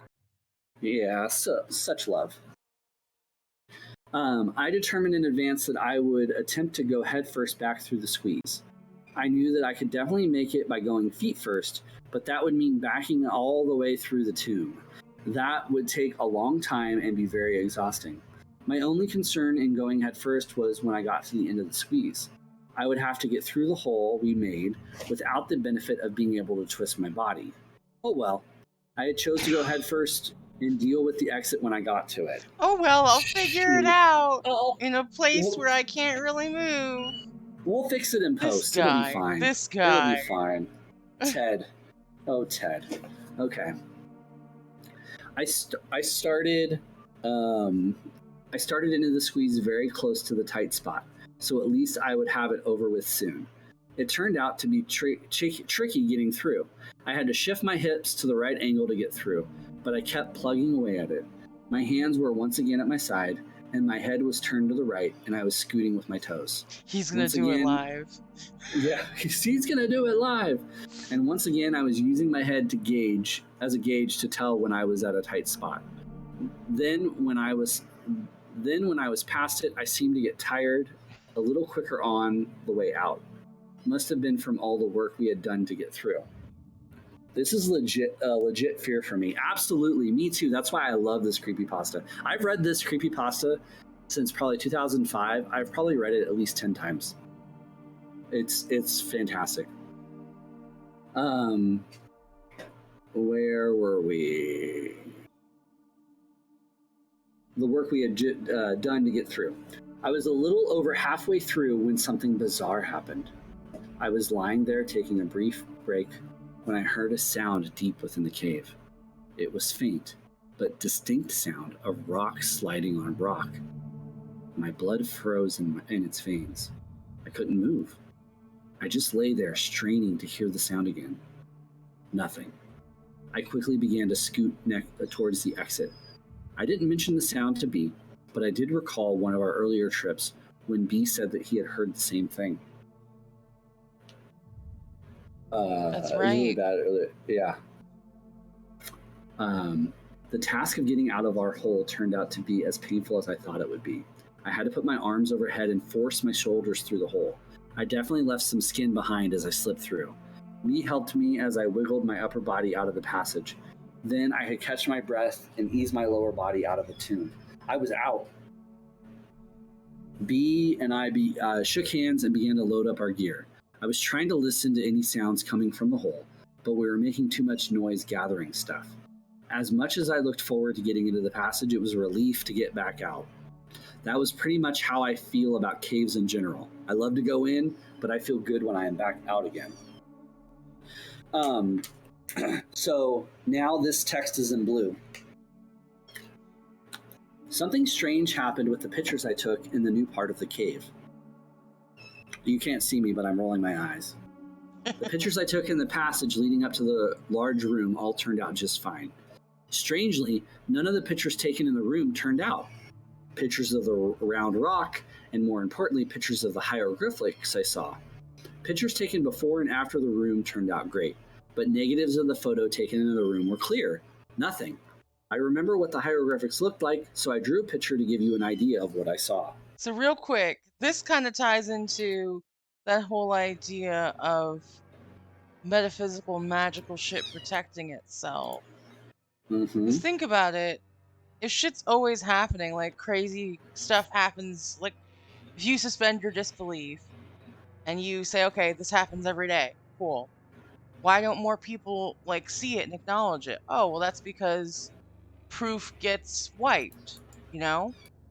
Yeah, Case in point, exactly. I did a tattoo in a room there where there was an attachment, and until I got the tattoo touched up, and this is me, true story, if I took a photo of this tattoo, the pictures would all come out white. But after I got it touched up at a tattoo artist in a shop, I could take photos of Hmm. it. The first photo is the passageway leading to the large round stone that you can very vaguely make out.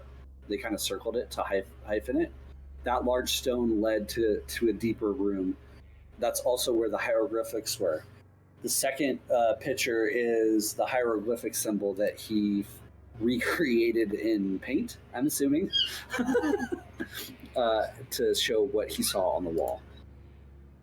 All right, we're going to the next page. It kind of looks like a bind rune, but not really.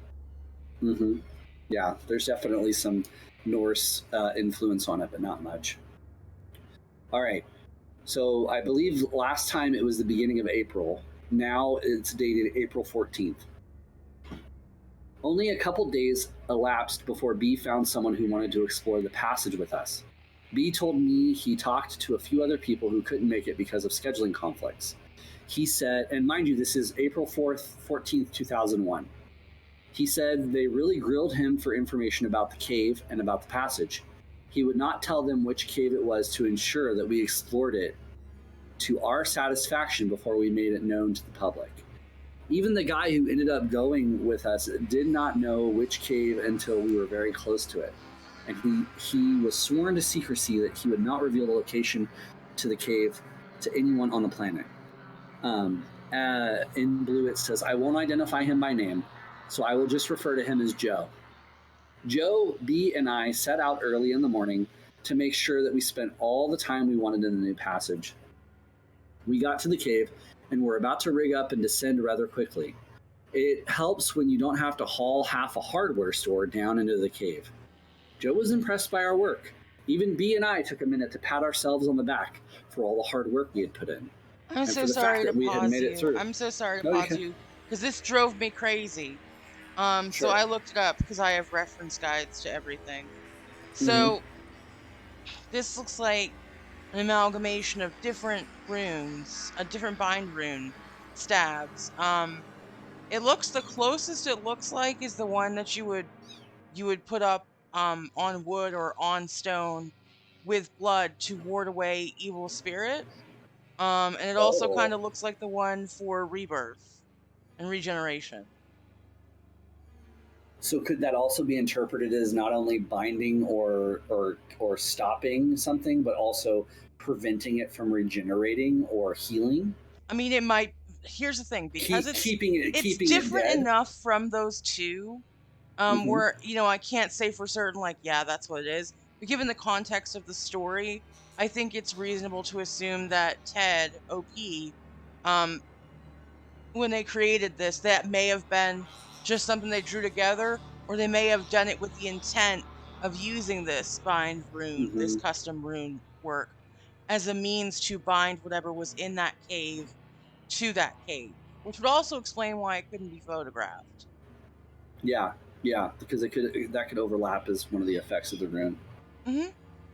Yeah. Okay. I love it. No, no, and don't apologize. You're fine. You're adding to the experience. So I'm this fantastic. Okay. So where were we at? Uh, Joe is a rather thin caver who has a lot of experience in caves. He said this might be the tightest squeeze he had been in, but it didn't bother him. I knew that physically he would be able to make it, since I was bigger than him and I made it. He was just as excited as us to get through and get caving, maybe more. He quickly got ready and was wanting to hear what the plan of attack was going to be. I figured I would send him through first, since he was ready, and I would follow. B would pass our gear through and wait for us on the outside of the passage. B would give us 2 hours to return.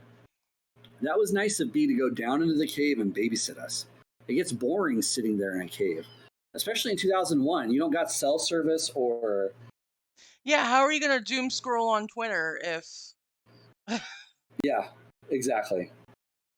Um, I for sure need to make more things. Oh, gotcha. Sorry, you're referencing the chat. I was like, what? Huh? What?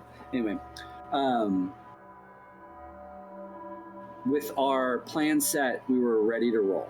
Okay, this is in blue.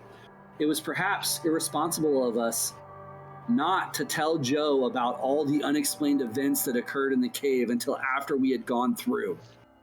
That's first off party That's foul. party foul. Party foul. You can't just do that. Like, now he's there under false pretenses. He's not informed. I believe in informed consent. That's my big thing. Like, informed consent. Listen, the longer I hear from Ted, the more I'm like, wow. I really hope you get eaten. Yeah, we started on his side. Now we're not on his side. We're almost not on his side. I'm on Teeth Cave Monster. Cave thing.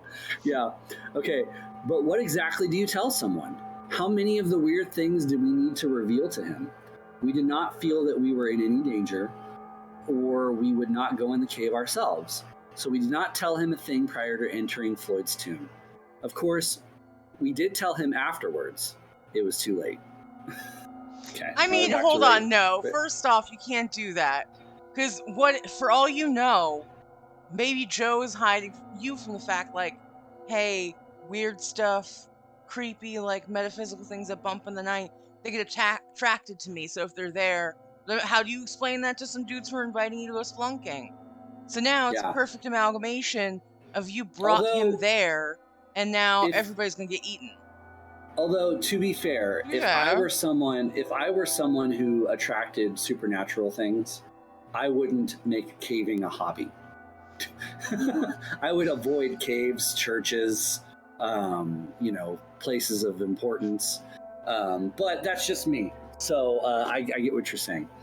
Okay, so now we're back to regular text. I couldn't believe how easy Joe slipped through the passage. He said it was tight, but it sure didn't look like it. Once he got in, we passed him his gear, and then I started in.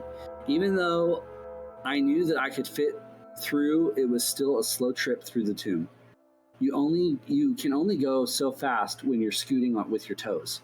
When I reached the tight spot of the squeeze, I had Joe snap a picture of me. I thought it would make a good photo. Once I got through, B started to relay my stuff to me. Then the disaster struck. I had gone all the way in, turned around to pull my gear through. I had to kneel down and still crouch low. I had just got my helmet, ironically, and light, and was turning around to free the rope back to B when I smacked my head on the top of the passage. Human skull versus solid rock. That's why we don't ignore our PPE. We use it all the time. And also, the toe thing, that's why you don't skip toe day. Everybody knows that. Never skip toe day. Never skip toe day. They should have brought a ballerina, frankly. They would have been thin enough and had the toe strength to just scurry through there. You ever seen an angry ballerina? No. They will fuck and I you hope up. I never do. Yeah. They'll stab you in the eye with their big toe. If you bring in a third party not informing about weird stuff, and the third party doesn't notice any of it, you could toss it up to prior experiences being psychosomatic or a shared hallucination due to the exhaustion and isolation of the cave. That's true. I guess that's you could fair also, too. Giving him a pretense of something creepy going on might make him try to find creepy stuff too. That's fair. That's fair. Yeah. There's sides to everything. All right, so what did we say? Human skull versus solid rock. Rock 1. I told B what happened, so he sent my first aid kit through. I was bleeding, but even worse, I didn't feel too good. I patched myself up and then told Joe that I didn't think I'd better continue. He looked like a little kid who was just told that Christmas would be canceled. Although I didn't like the idea of him exploring the cave without me, for selfish reasons, of course, I wanted him to at least see part of the cave for making the trip out there. I told him how far to go and how long it would take, and then I sent him on his way. As I lay there, I could hear him crawling in the darkness. His light disappeared after the first turn. I rested a minute or two, and then began my journey back through the squeeze.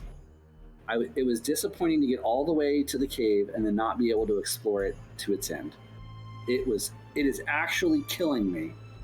After I got through Floyd's tomb, which was painful, I sat down and munched on a Cliff Bar while B and I chatted. Cliff Head bars are wounds. delicious. Yeah, they They're do. not a If I've sponsor, learned but if they anything, are, they'd like to be, hit me up. Because I yeah, love that Cliff little Bars are white solid. macadamia nut ones. I like the chocolate chip one. Um, Zombie is very correct that head wounds bleed so bad. I've learned that from professional wrestling. Um, they'll often cut themselves on their head to imply more damage than is actually there because it bleeds so much.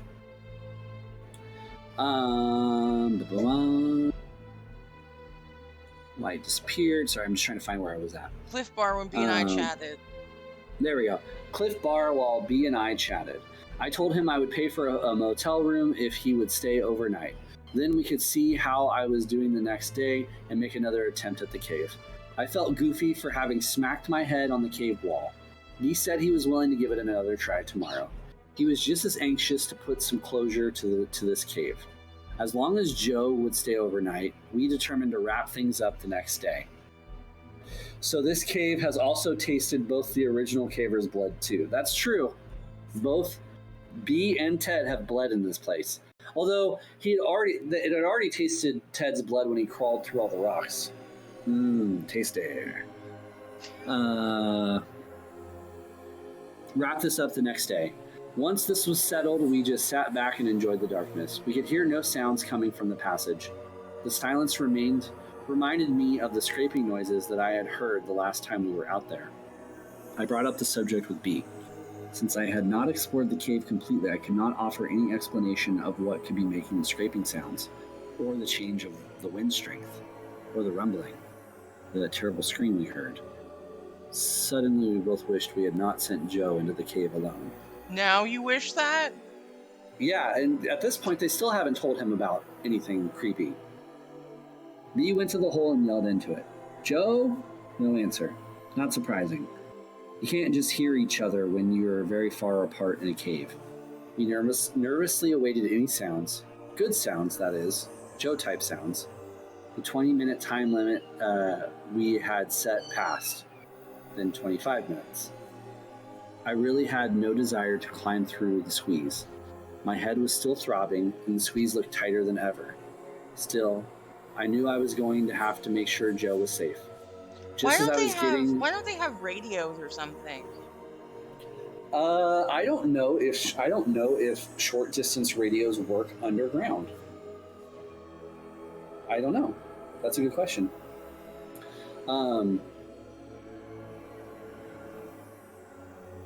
I knew I was going to have to make sure Joe was safe. Just as I was getting prepared to go back through, I saw a light deep in the passage. Joe? I called out. Nothing. Joe? Still no answer. The light got brighter and I could hear the noise of someone crawling across the broken rock that lined the cave. You okay, Joe? No, was his weak reply. When he got to the other side of the tomb, he said he was not feeling well. He quickly took his gear off and put them in the bag so that we could pull it up through. As I pulled the bag through the passage, he began to climb back through the tomb. We didn't even get a chance to question him about what he saw before he was coming back through. He quickly slipped through the squeeze and the hole, and we finally got a look at him. He looked terrible.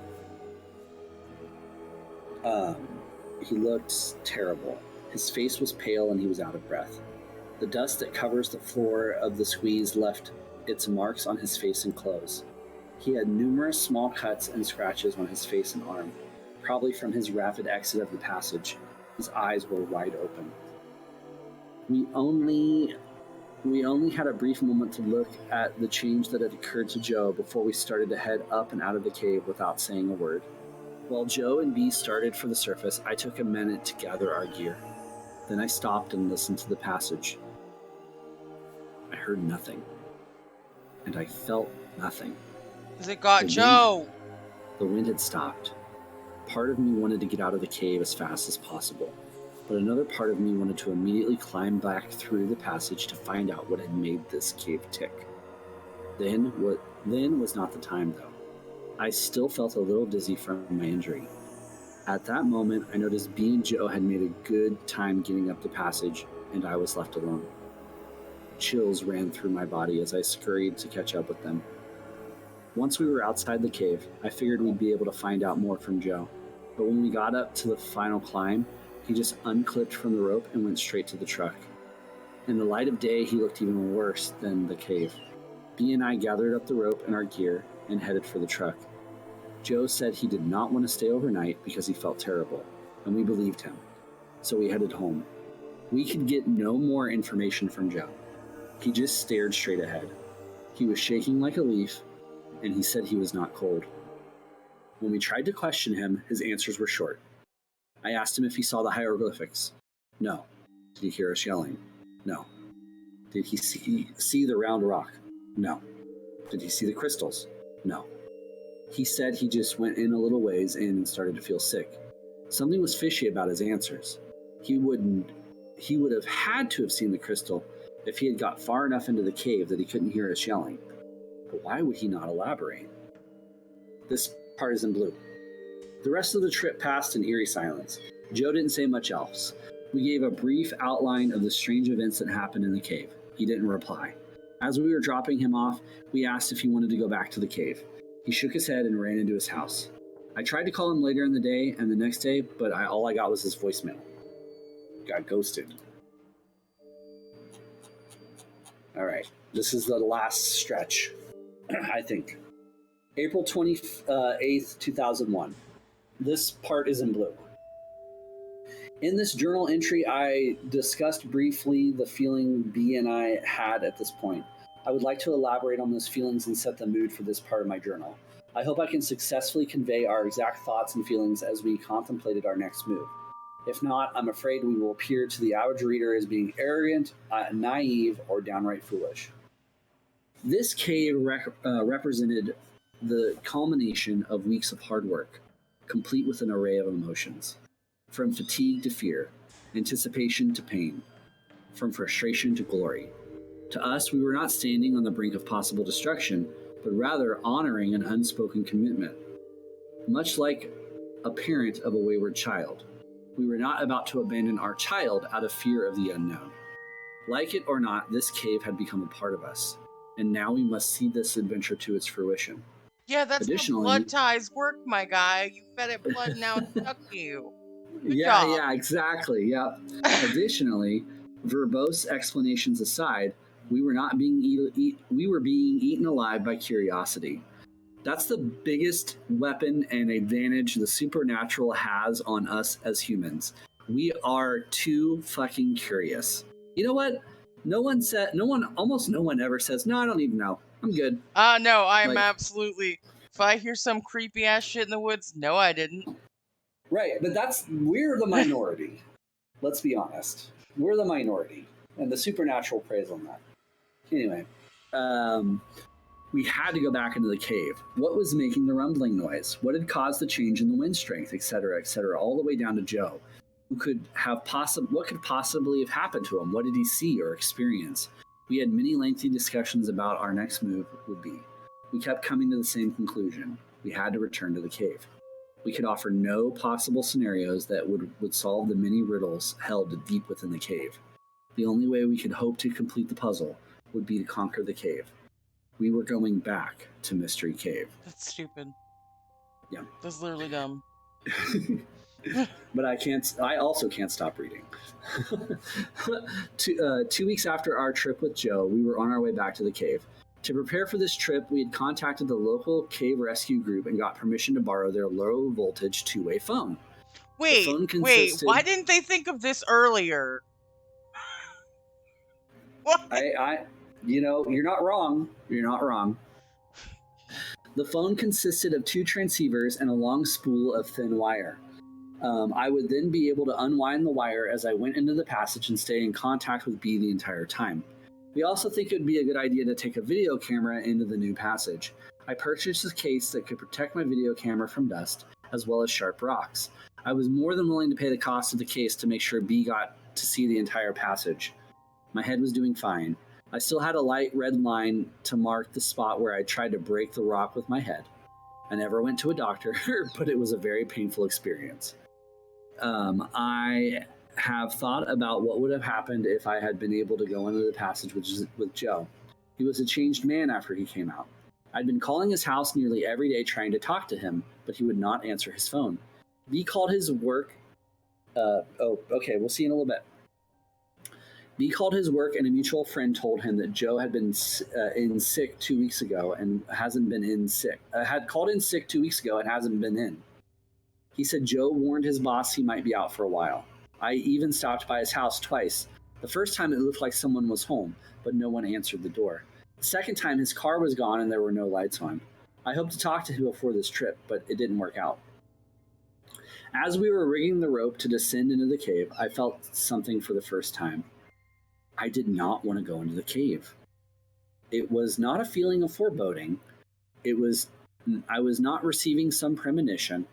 I just had no desire to enter the underground world of Mystery Cave. I didn't share this feeling with B at the time, even though I had no desire to go into the cave. I knew we had to. So I double-checked my gear, slipped over the edge of the cliff. Right from the beginning, it seemed like the cave did not want us to be there. Nothing went smoothly. Every time we tried to clip a Carabiner. Oh, are you reading with me? Yeah. Or do you just know what it's called? It's a carabiner. Okay. Gotcha. Or tie a knot or attach something to a rope.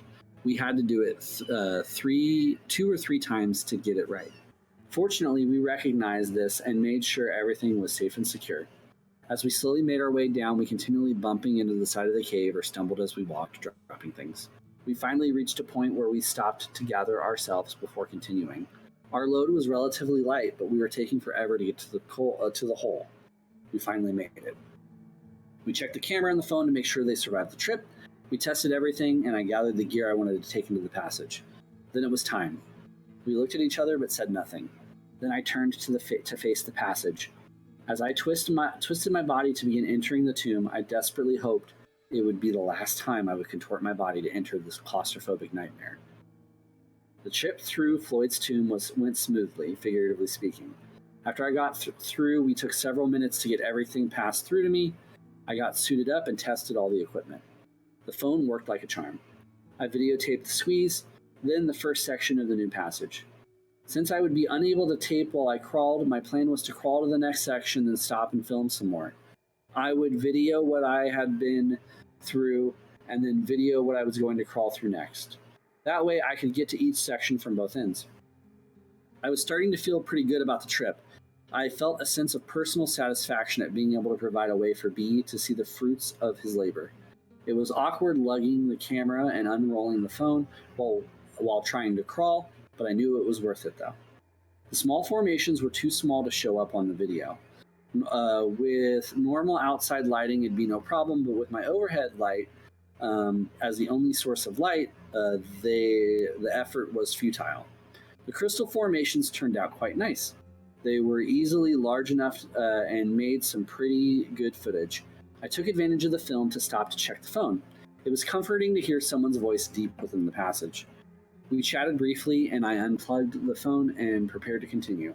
The phone resembled an oversized regular phone, more like the one you would see in war movies. When I wanted to talk to B, I would just plug in the phone into the special jack on the spool of wire. The power source was on B's end and the phone, so it was always on. The reception was clear as a normal phone. I continued forward. Even though process was slow, it was steady. Things were pretty good until I reached the round rock.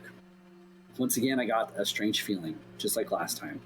I looked around carefully but saw nothing to be alarmed about. I proceeded to film the entire room. I got good shots of the round rock from all angles. I got the walls, ceilings, and floor to the best of my ability. I even got some pretty good tape of the figure on the wall. It was difficult to make out exactly what it was on the video, but you could definitely tell something was there. After I taped everything to my satisfaction, I moved towards the end of the room to prepare to explore new territory. At the far end of the large room was a passage that led to the darkness. The entrance was about a foot lower than my head, and it looked like it continued at at that height for as far back as I could see. I ducked under the ceiling and prepared to see new sights. The walls of the new passage were darker than the rest of the cave at this point. The floor was made up of the same type of broken rocks. The ceiling had the same type of near perfect arch as in the old section of Mystery Cave. It almost seemed out of place in the jagged atmosphere of the cave. Red flag. Yeah. I could only see back about 30 feet or so where the passage appeared to make a right-hand turn. I thought this was a good place to check in with B. It took a couple of beeps before he answered the phone. But once he did, his voice was still crystal clear. It sounded like he might have been snoozing. Had I been gone long? He said he was doing fine and that I could take as much time as I needed, and I thanked him and hung up. His patience had been wonderful during this whole project. He had spent a lot of time just waiting for me while I explored the passage. I was glad he was still willing to sit and wait. I hung up the phone and started to film the new passage. Then it happened. From behind me, which is where there's no other passages, no other paths, it's one way. From behind me, I heard the scraping noise. It was loud. It was close. It was coming from the large room I had just left. I wheeled around to face whatever had made that noise.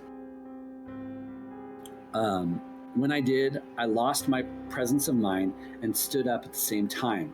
Crunch! My helmet crashed into the passage ceiling. My light broke and I was buried in a heavy darkness. Pain shot through my neck and down into my back. The helmet had protected my head, but my neck was nearly numb from the impact. Fear enveloped me and my knees began to weaken. I slowly and involuntarily slumped to my knees. I gently set the camera down as I began to see stars from the pain in my upper back. The scraping noise lasted only a second, and now the only sound I could hear was my own panic-inspired breathing. Not only could I feel the fear thick upon my chest, but the darkness seemed to hold me in place. I felt like I was vulnerable from every direction. Because you I wanted are. to, yeah, because you are. I wanted to turn around and look behind me, and to the side of me, and in front of me. Everywhere I looked was black. Finally, I broke the stupor of terror long enough to reach for an alternate life source. The mini-mag on my helmet. I twisted the light to turn it on, and when I did, I nearly cried. I had forgotten to put fresh batteries in, and now I could barely see more than a few feet. Still, it was better than nothing. I immediately began shining the light with all my might into the large room. I strained to get a glimpse of any movement in the room. Nothing. I was shaking violently. As I sat there trying to figure out what to do, my mind was not thinking clearly. I honestly thought I was going to die right there in the cave. For a fleeting moment, I wondered how B would ever figure out what happened to me. Then it hit me like a boulder. The phone! My mind must have been clearing up at this point because I also thought about my glow sticks. Without taking my eyes off the large room, I felt around in my pack for the glow sticks. This section is in blue. Since I was carrying the phone and the video camera, I had removed as much possible from my pack, and one of the things I left with B was my backup headlamp. Thus, I was left with only the glow sticks. Regular text. I found one and ripped it out of its package. I could tell something was wrong by how it sounded. It had inadvertently broken and was now useless. I chucked it on the ground and searched for my pack for another one. I took my eyes off the large room, only to check the passage behind me occasionally. I found another glow stick and broke it to light up. The soft green glow created eerie colors on the walls of the cave. The stick provided barely enough light to see the immediate area and provided no hint of what lay ahead. I felt the pack for one more light, again without taking my eyes off the room. I felt a third glow stick and ripped it out of its package.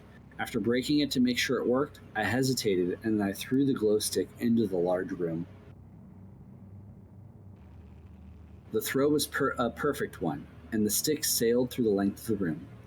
In the brief moment that the light traveled through the room, I saw nothing but cave walls. The absence of anything unusual did nothing to ease my state of panic.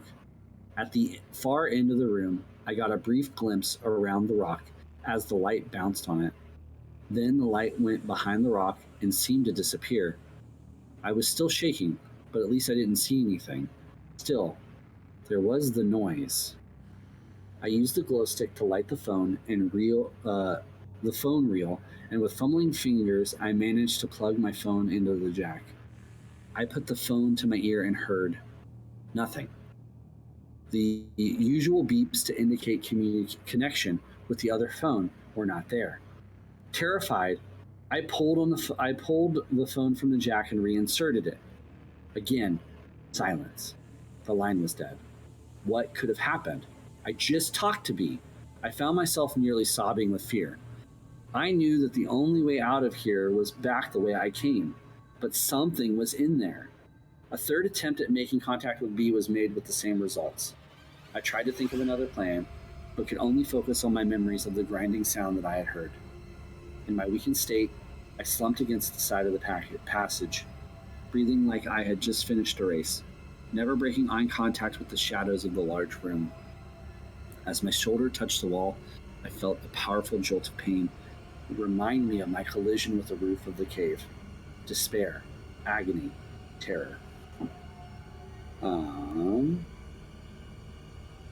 I can't say exactly how long I sat there, but my feet were tingling and my knees were sore.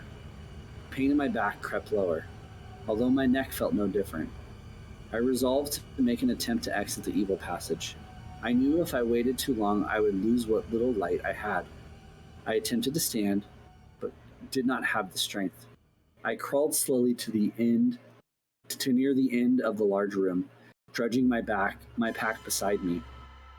Using the wall of the cave, I was able to slowly stand, though not straight due to my sore back. Still breathing rapidly, I slowly advanced through the room. I wound up the phone wire as I went. My eyes were staring straight ahead, straining for any sign of movement.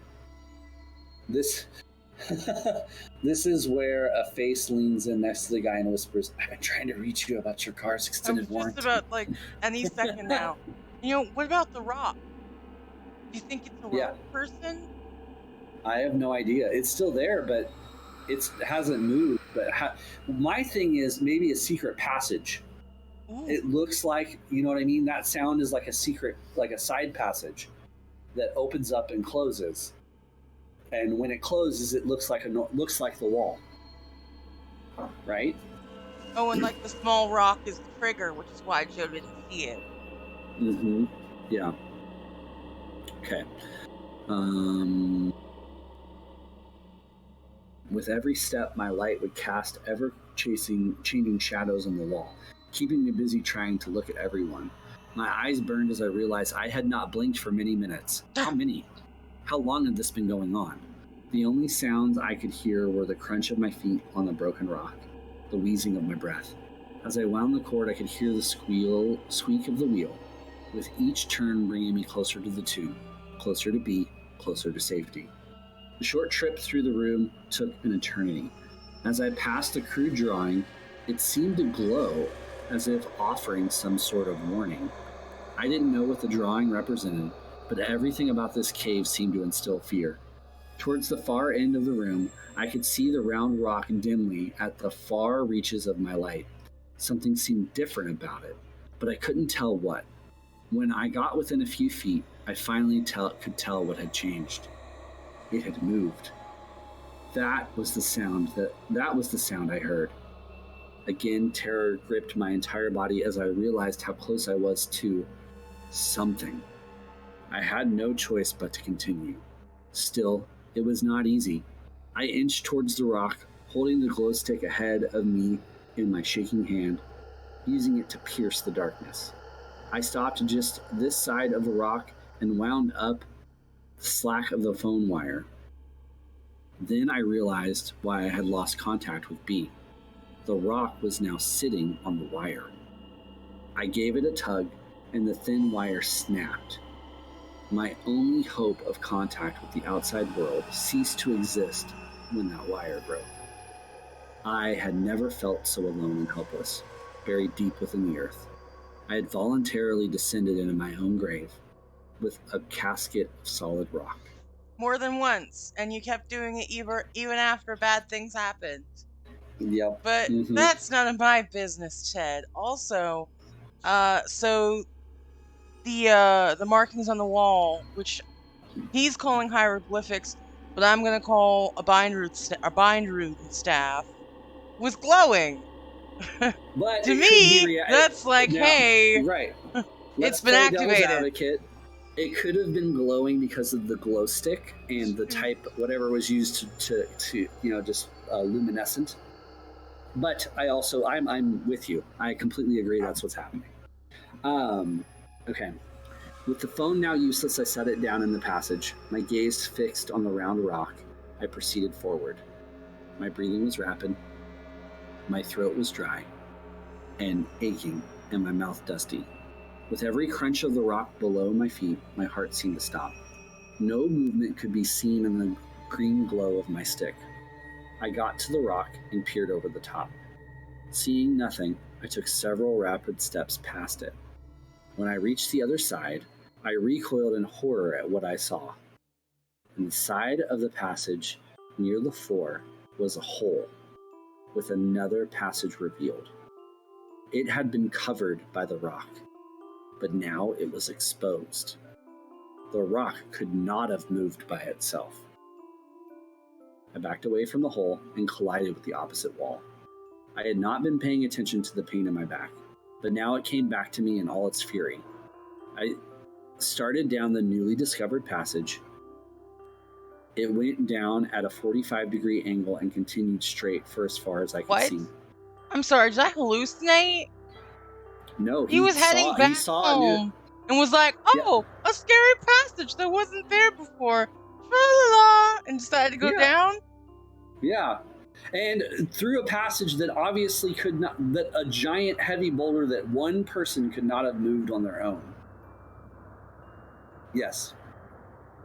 See what I'm talking about? This is great. Ted, Uh, why? Why? Yep. Why, Ted? It several feet down, I could see the glow stick that I had thrown. It illuminated the passage enough that I could tell that the walls were fairly smooth. The floor seemed to be the same way, unlike the rest of the cave. The passage was about 3 feet in diameter, as far as I could see. It could have been an easy passage to explore if I had at least the desire to do so. Right now, I wanted out of the cave and into the daylight. I slowly backed away from the hole. Okay, so he's not the hole towards B. So he's not going down it. He just looked down it. I never took Okay. my eyes off the abyss. I nearly tripped over the phone wire as I turned to leave this devil's lair. I noticed my mini mag was practically dead, leaving me with only the glow stick. All I wanted to sprint to Floyd's tomb. Just hearing another human voice would alleviate the fear I was experiencing. Okay. As I turned away from the large rock in the He's hole. clearly not using his street smart exactly. Yeah, he's failing his wisdom checks is what he's doing. But he's probably rolling with disadvantage because he hit his head. As I turned away from the large rock and the hole, I felt an overwhelming sense of panic fill my soul. I know that feeling all too well. I don't know if you've ever lived or been in a 2-story building and you have to turn off all the lights on the first story to go up to the second story. Have you ever had to do that? Yeah. That's what that feeling feels like to me. Is I used to live in a house that was 2 stories and we all slept upstairs. So being the last person to go to bed, I'd have to turn off all the lights and then flip off the light on the hallway and run up the stairs. Where you get those little lights that you tap. Tap tap. Yeah, this was like in the 90s, so it didn't have those. But and we were also poor. But anyway, you'll be fine. I still held the glow stick in my hand, but I had ceased checking behind me. Now my focus was ahead of me. I reached the point to where I could yell to B, but I didn't make a sound. I didn't want to stop long enough to talk. I finally reached the last stretch of the cave before the squeeze. As I was crawling towards the opening of the tomb, I called to B. He answered back. I screamed at him to get everything ready to go. He asked if I was okay. Since he hadn't heard from me on the phone, he had gotten worried. I told him no and to get everything ready to go. When I reached the rope, I flipped off my helmet and moved it into my pack. For the first time, I realized I had forgotten my video camera. It was a fleeting thought. I cared no more about the camera than a passenger of the Titanic cared about a hat or a coat. I tied the pack to the rope and told him to pull it through. Then I told him to start heading towards the surface as soon as he pulled the rope through. He asked why, and I screamed that there was something in the cave with us. My back ached with every move I made. I knew it didn't matter, though. I was going to get through the tomb as fast as I could, injuries notwithstanding. Just as I started into the squeeze, I felt the wind in the passage increase, and it was the most nauseating stench I had ever experienced. It smelled like damp, rotting, rancid, putrid death. I Did it Tic almost Tac started to Cave dry Monster? hoof. Yep. Or Mentos, the fresh maker. this is all an elaborate Mentos commercial. Mentos, not a sponsor, but get at me. Better, Mentos better. Thanks, Mentos. I pulled my shirt over my nose to shield me from the overpowering smell. At this point, B smelled it too. He yelled, "What is that?" Then he Shit yelled the at me to cave, hurry bro. up and get through. Yep, it's a cave poop. I told him I was coming. And then I took a Crazy. deep breath through my shirt and started back through. B's yelling had intensified my fear and panic, as if I needed any help. I knew he could sense the urgency in getting out of this place. Still, as I worked my way through, I yelled at him to start up, that I would catch up and with him when I got through. He said he would. He placed my glow stick inside the passage and began to climb. This time through the squeeze, I had no regard for the tightness of the passage. I was scraping my face, ears, arms, and shoulders. Every inch of the squeeze meant numerous scratches on my body, but I barely noticed them. My back was nearly paralyzing me with pain. Once again, I felt the rising need to vomit because of the odor being delivered to my nostrils by the breeze. Halfway through Floyd's tomb, I took a break to catch my breath. I was approaching exhaustion, and my respiration rate was through the roof. The top of the passage seemed to rest my cheek. The floor felt like it was broken glass on my opposite cheek. As I paused briefly to recuperate, I heard the scraping noise coming from deep within the cave. It continued for several seconds, then silence. I let out a cry which startled me. I was no longer consciously reacting to the noise. The cry was a subconscious response to the fear which flowed through my entire body. In a panic, I began to scoot through the passage. As I reached the largest part of the tomb, I quickly slid my arms under my body to get in position to exit through the other side, through our hole. I grabbed the rope and pulled with all my might. When my shoulders reached the hole, they lodged, and I was stuck. I dug my feet into the rocks, wiggled my way back into the passage, and then I turned my body slightly and tried again. This time I was successful in pulling my upper body through through. Normally, I would have carefully worked my way out, but since there's a 3-foot drop on the other side of the hole. This time I kicked with my legs and pulled with my arms, and plop! I dropped out of the tomb, right onto my shoulder. I tried to roll to soften the impact, but wasn't able to do anything more than take the blow. Strangely, the pain was focused on my shoulder, apparently not affecting my already sore back. That's a thing though, like if you're sustaining multiple injuries, like you get a Mm-hmm. brief respite from one injury if you're suddenly hit with pain from another. Yeah, your brain just can't comprehend more than one Like screaming big, bundle big of pain at nerve once. endings at once. That's commonly what people will do, like with they'll cauterizing a wound. They do that to alleviate pain somewhere else. You know, it also burns the nerve endings. Um, I rolled over on all fours and then slowly rose to my feet. The smell was much less intense outside the passage. I grabbed this glow stick and used it to find my helmet, and then I began for the webbing to climb up while strapping on my helmet. When I got to the webbing, I reached up to grab hold and recoiled in horror. In the glow of the glow stick, I could see for the first time the injuries to my arms. My forearms were covered in deep cuts and scratches. Much of my arm was covered in blood. The wounds were not deep enough to bleed freely, but rather ooze the blood. In that brief moment that I had stopped, I noticed that there was a silence in the cave. No sound was coming from the passage and nothing from up ahead. Once again, the feeling of being alone returned, motivating me to proceed. Climbing up the little drop-off proved to be difficult in my condition. Having the glow stick as my only light source added to the challenge. Once on top, I scrambled to catch up with B. I was impressed by the speed of his ascent. This is in blue. Although I did not mention any more of my personal condition during my exit, I was hurting. With every step I took, pain shot through my lower neck and back. My arms were shredded and my shoulder had a nice gash on it. I honestly believe that if it were not for the terror I felt at the time, I would not have had the energy or motivation to climb out. It was pure. I was running on pure adrenaline. Unfortunately, the adrenaline surge was about to end.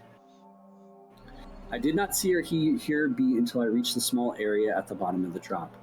He was on the rope, climbing out as fast as he could. I could hear him moving quickly and breathing heavily. I called out to him, and his startled reaction told me that he was nearly as tense as I was. He told me to get on the rope and start climbing. We both knew that would be dangerous and not something we'd ever do normally, but this was different. I stood there looking up at where the rope disappeared into the darkness above me. It danced around as B made his way to safety. He was out of sight, but I knew he was close. I knew the rope was my lifeline to the outside, to light, safety. Behind me was the darkness, fear, the unknown. I had the thought of a movie scene where the actor had outwitted the monster and had reached the front door of a haunted house. Just as he reached the knob, he hears a sound behind him and turns, only to see... I slid the glow stick into the cord on my helmet and reached for my harness. Then I thought I would let B get a little higher. When I pulled the rope up, it was stretched down into the cave. That would have made it easier to get out once we got to the top of the drop. I chose not to wind the rope around my arm since it was sore and bleeding, so I just pulled on a pile on the floor. From above, I heard B warn me, "Rock!" and I ducked under the ledge as several small rocks landed on the floor near my feet. I quickly went to pulling the rope in. I had about half of it in, about 50 feet, when the rope hit a snag. Ugh! It was solid. There was no way I was going to crawl back in to release, so I decided to forget the rope and get my harness on and get out of the cave. I quickly threw the harness on around me and started to buckle it. Before I could secure it, I heard a strange noise at my feet. My pulse began to quicken. I looked down at the rope, only to discover to my horror that the rope was disappearing down into the darkness. Something was pulling the rope back into the cave. I let go of the harness and began crawling my way up the rope. The unbuckled harness fell to the floor. Fortunately, I held on to an ascender. At that moment, I could not think straight and began climbing out of the cave without being attached to the rope. And then in blue it says, This guy. I climbed out many times without using an ascent device. I was attached to the rope just in case. I was climbing as fast as my body could haul me up. I was in near panic state and consequently was scraping, bumping, and gouging my arms and legs. As I climbed, I screamed to B that something was pulling the rope.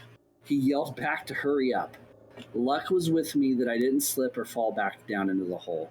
If I had, I would have bounced several times against the side of the cave before smashing onto the floor. The injuries would have been fatal. For sure, Without dude. For sure. the You'd been dead way necessity... before you hit that floor. Yep. Without the necessity of having to stop to slide the ascender up the rope, I made excellent time getting up. I could see rays of light above me coming from the entrance to the cave. That told me exactly where I was in the cave. I caught up to B on the ledge, below where our re-belay point was fixed. I told him I told him to keep going. It would only take him a few minutes, but every second would be torture because I would have to wait for him to get up. I watched the rope that we had just climbed up, and I expected to see some creature from deep within the earth climb up and make me its lunch. The rope moved around a bit in rhythm to Bee's climbing, but it did not appear to have any tension on it. As I stood there waiting for Bee, I kept watching the rope for signs of anything bizarre.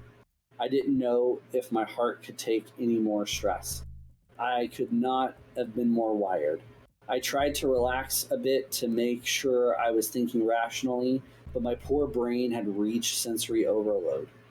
Um, as B reached the top of the climb, I got ready to clip on my ascender to get my sorry butt out of there.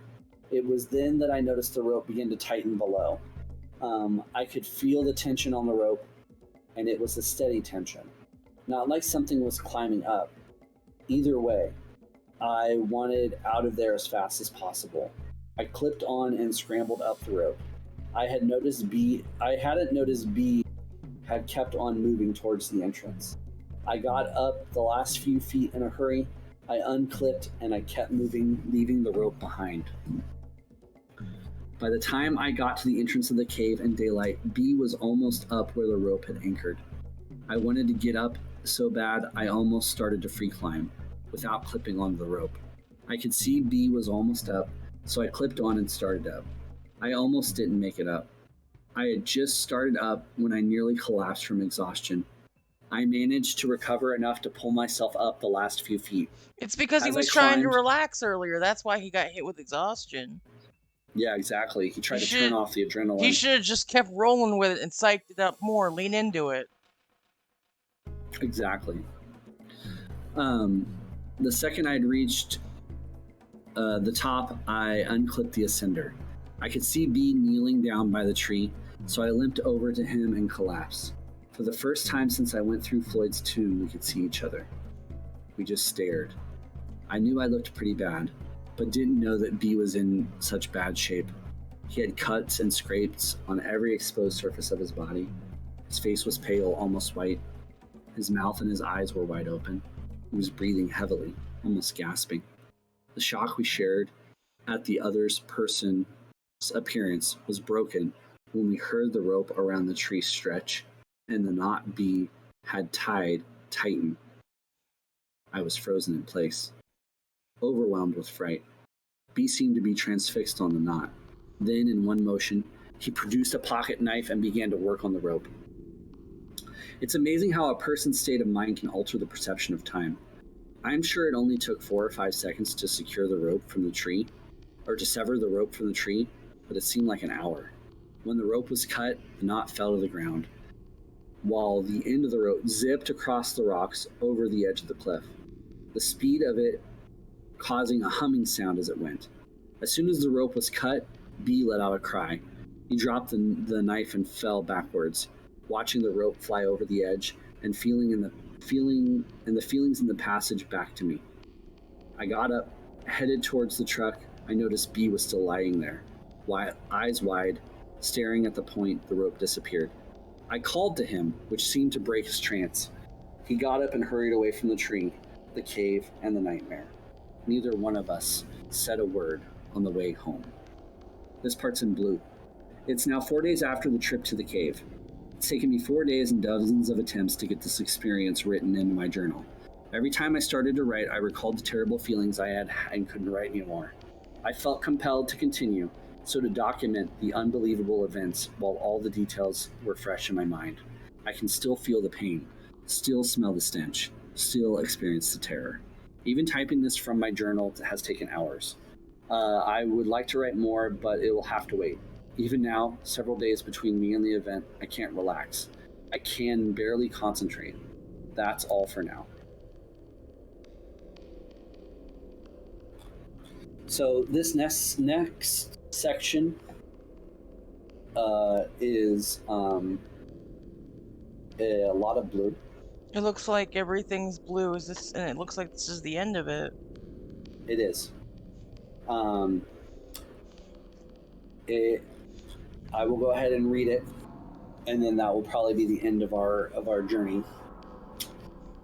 It's been 3 weeks since our last visit to the cave. I want to update everyone to my condition, my plans for the cave, and the events of the past few weeks. I apologize for not returning your phone calls. This is 5/19/02, so he was live updating this page.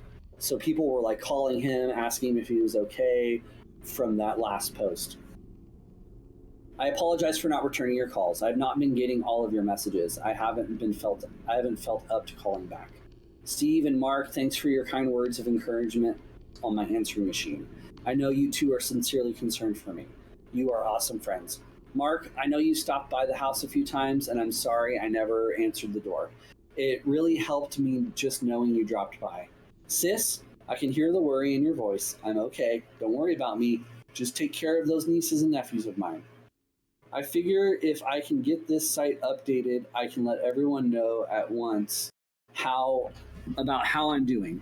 A lot has happened in 3 weeks, so I'll do my best to cover everything. I guess I should start where my last entry left off. It took several days to get the last journal entry written down. I was so shook up from the experience that I could do little else but sit around and ponder what happened. Right now, I'm on long-term medical leave from work. I tried to go to work after several days after the event, but my boss sent me home. I couldn't concentrate and I looked terrible. I've even been to the doctor, but I couldn't tell him about the experience. So I told him that I was just under a lot of stress. He recommended rest and gave me a prescription to help me relax. Drugs. Why wouldn't you at least tell him you had physical trauma from a cave accident? Yeah, yeah, Like, exactly. you hit your Mhm. head, my guy. You hit Yeah, your head pretty hard. exactly. When we left the cave, I was nearly in a state of shock. I could not think clearly and was having a difficult time trying to understand what had happened. I didn't eat much, or did I get any sleep. I was glad I had the presence of mind to write down my experience while it was fresh in my mind. As I reread what I wrote, I feel like I accurately portrayed what happened in the cave that day. I wouldn't change anything I wrote, even though it took 3 days to write. When the finished writing in my journal, I felt much better. I guess it was kind of therapeutic. Unfortunately, it didn't last. In fact, it was right after that things got really bad. B and I parted company after the trip, and I didn't see him until yesterday. I didn't try to reach him, and he didn't try to get a hold of me, nor did either of us try to contact Joe. B just dropped me off after the trip, and I spent the next several days by myself in my house. I tried to eat but had no appetite. I was restless, but I couldn't find anything to do to take my mind off the experience. That's when I determined that I should write it down. As I mentioned, that helped me think a little clearer, and I seemed to be a little calmer, but it didn't last. I went to work the next day and was sent home. The day after that, I had an overwhelming feeling of anxiety sink into my soul. I was depressed and confused and had no one I wanted to turn to for comfort. I was getting all kinds of phone calls from people, and I just let the answering machine take the calls. I even changed the message on the machine to let everyone know I was all right. I continued in this miserable state, eating and sleeping whenever I could manage, until a week after the trip. Then things started to get strange. At first, I was hearing sounds in the house with no explanation. Footsteps, shuffling noises, creaking doors. You know, the typical horror movie fare. Only the sounds were not distinct. It was as though I wasn't sure I had heard what I thought I had heard. I would be eating or getting out of the shower and stop, thinking I heard something. But the sound would not repeat itself. In Baby, that's a fact, trauma response. Eating and mm-hmm, coming out of the shower when you're straight up naked, you're in a vulnerable position. If you're going to have mm-hmm, a PTSD, I heard a weird noise moment, that's when it would happen. That's trauma, baby. that's That's what that trauma, baby. is. Mm-hmm. Um, I couldn't be sure if there were noises in the first place. Either way, I was scared. It was as though I had been caught in a spider web for the last week. Feelings of anxiety, foreboding, tension filled my life. Then came the hallucinations. I began seeing things in a manner similar to the sounds I was hearing. Just a glimpse of something in the corner of my eye. When I would turn to look, nothing. I had been sleeping with the light on in my room, but now I kept all the lights in the house on from before dusk to after dawn. When I started to see things on a regular basis, I purchased a gun. Got Jeez. it from an ad in the paper. Man, talk about in the day. Get a gun from an ad in the paper, so I didn't have to wait for a permit. I went to the doctor but didn't mention the details of my life. Just told him I couldn't relax, and I walked out of there with a prescription. Fortunately, my wounds and injuries were pretty much healed by this time. My back still hurt a little, but the prescription took care of that too. When I was on the medication, I felt great, but I didn't want to walk around high the rest of my life. So I would only take it at the end of a tough day. Unfortunately, the severity of the sightings increased, giving me rise for the need for the medication. The flashes in the corner of my eyes continued, and then I began to see shapes and shadows. They would be outside my windows, usually at night. I still couldn't make out anything solid, so it was hard to pin down what I was seeing. Soon I began to close all of my drapes and blinds so that I could remove the possibility of seeing something.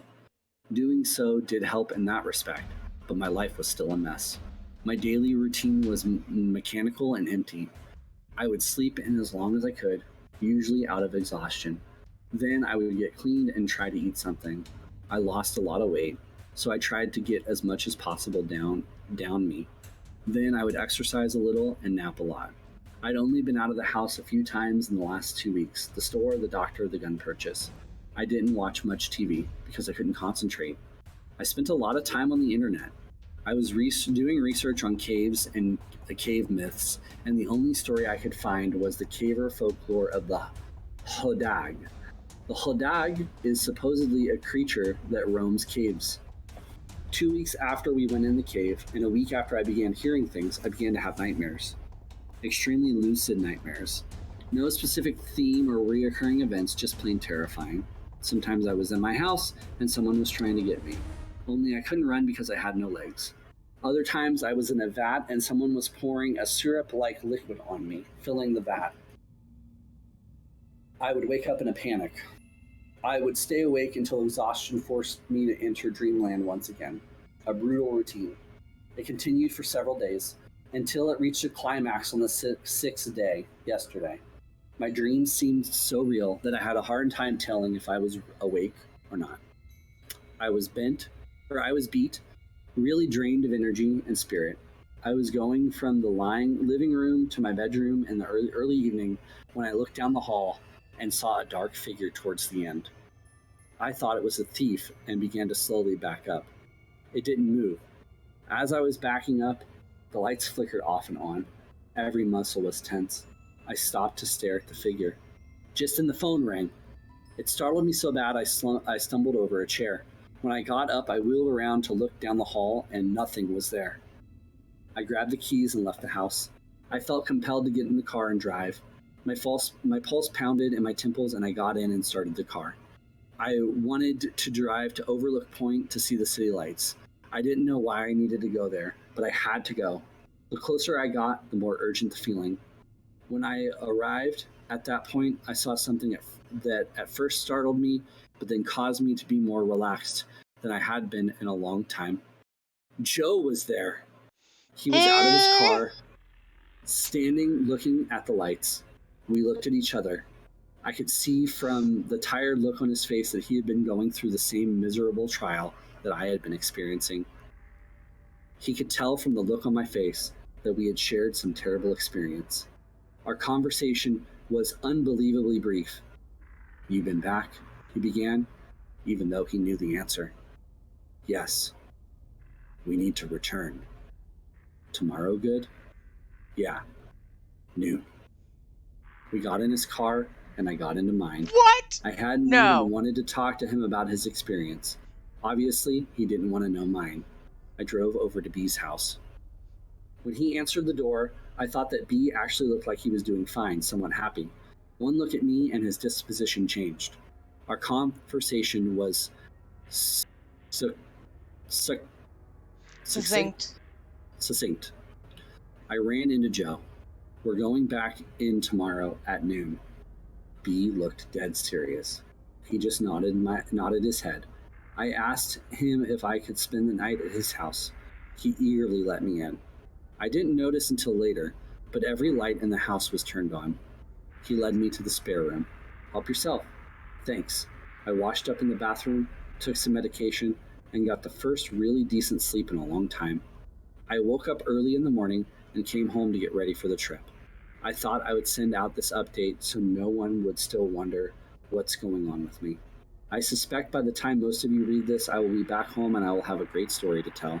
I promise that if you haven't heard from me by now, you will very shortly. It is now 10 a.m. on Saturday the 19th. We will be leaving for the cave in 2 hours. Preparing for this trip will be like no other trip I've been on. For the first time in my life, I will carry a gun into a cave. I will also carry a knife, an extensive first aid kit, plenty of food and water, and a camera. I will take several sources of light and a pad of paper and pencil. I will have to take all of my climbing rope since B lost his in the cave. I'll carry a good length of rope on me to the other side of Floyd's tomb. This is the first time in 3 weeks I've heard any reference to Floyd's tomb, and it sent shivers up my spine. There are so many answers I hope to accomplish this day. So many answers I hope to find in a tiny hidden message from you. Reflecting on the events leading up to today leaves me feeling dizzy. Was it all a bad dream? Unfortunately, I'm wide awake, and still, in a few short hours, I might face my nightmare. The thought of having another person with me in the passage does nothing to alleviate my fear. I almost chuckle as I ponder a childish notion that we will have to consider.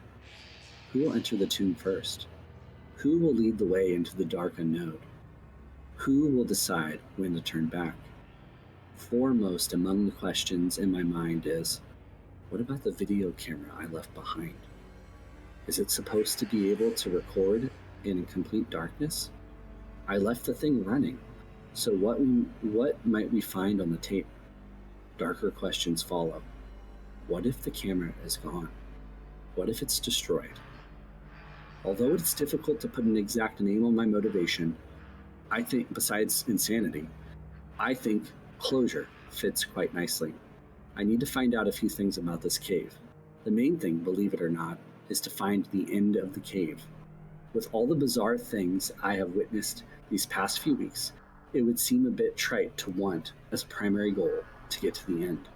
But that is what I want. To be sure, I will be seeking other bits of knowledge along the way. If, however, I find the end of the main passage and an end to the passage hidden by the rock, I will be content to never return to the passage of the cave again, ever. It would seem to me that crawling headfirst through a tight passage into the darkness is an unnatural thing, just like crawling up the side of a cliff for recreation, or jumping out of a perfectly good airplane and floating to the ground. We do these things to satisfy our hunger for adventure, this subconscious desire to conquer our own little Everest. As B is fond of saying, caving is the last opportunity for exploration for the person with modest means. True, just a short drive from just about anywhere in the country is a cave waiting to be explored. Even a cave well known among the general public can be approached for the first time as an adventure, something new, something to overcome, because it's there. Many of you don't agree with my decision to pursue this cave. I know this from the message I've received. I'm afraid I don't have a choice.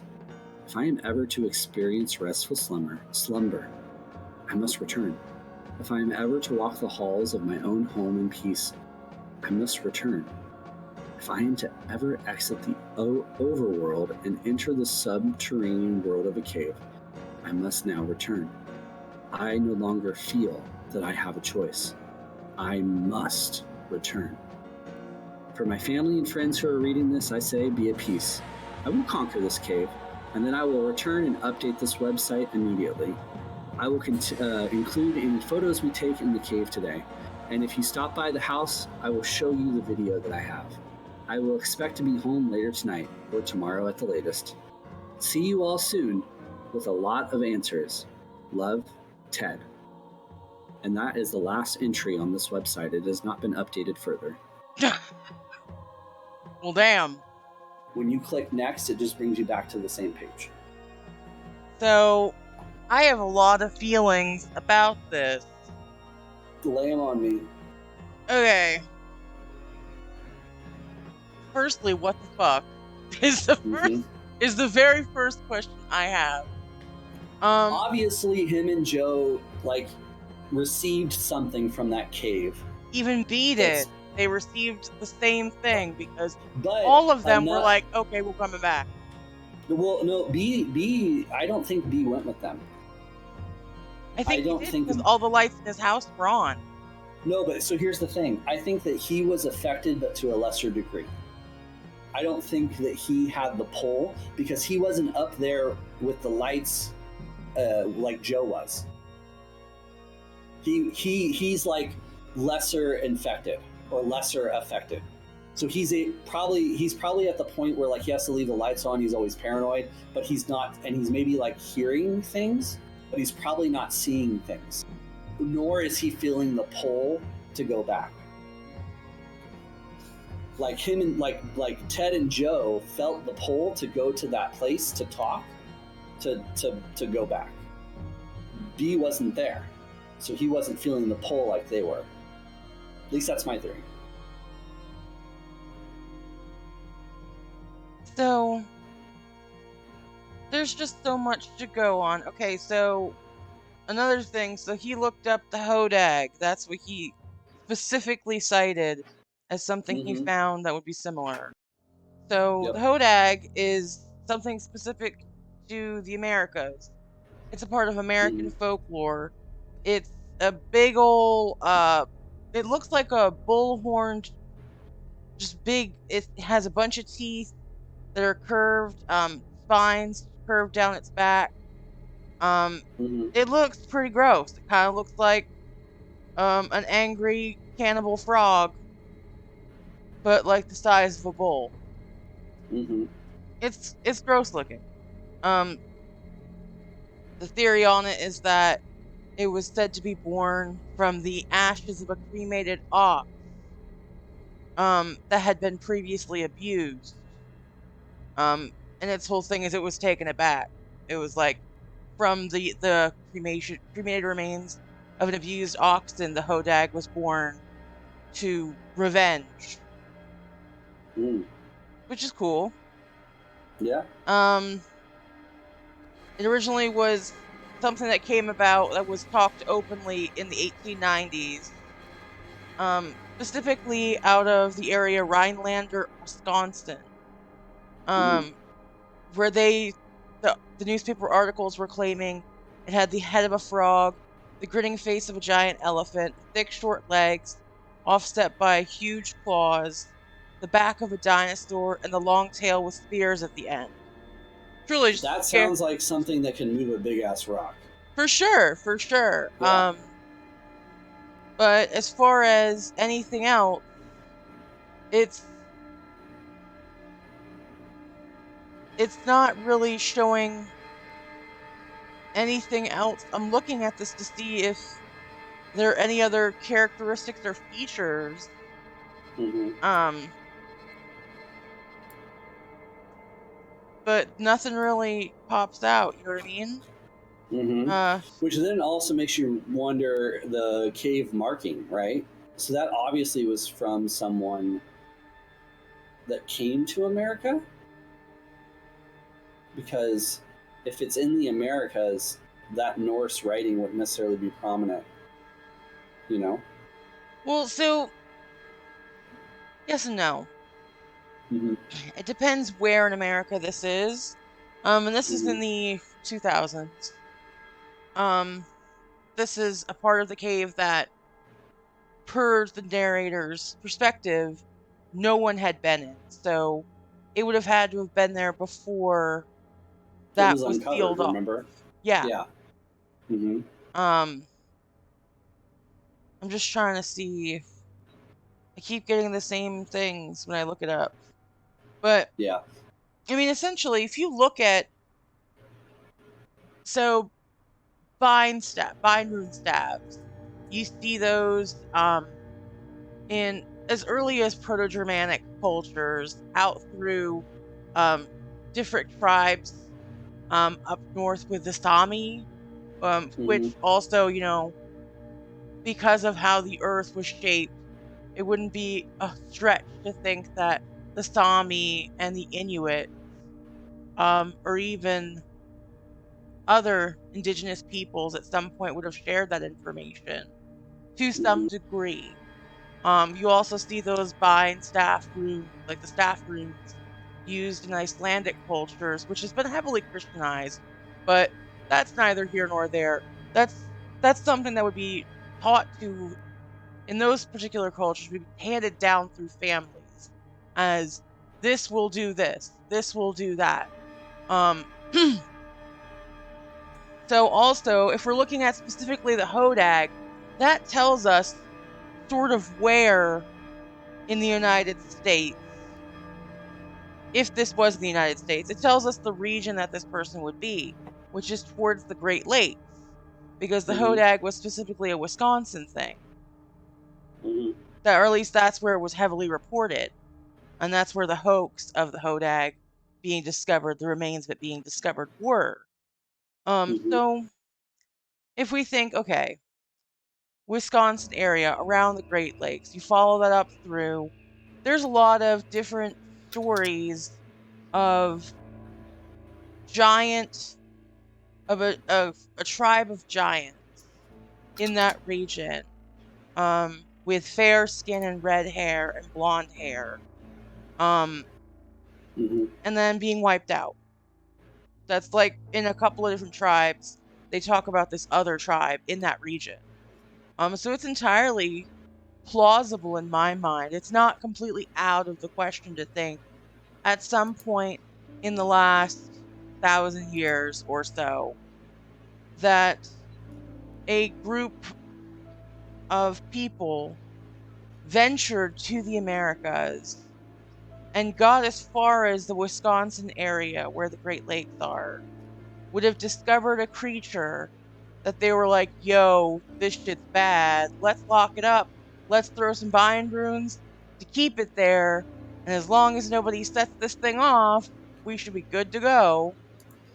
And then Or here's finds it, Ted. and then they also like close the cave off, you know? Yeah. And Yeah. then there's Ted. And being a dumbass.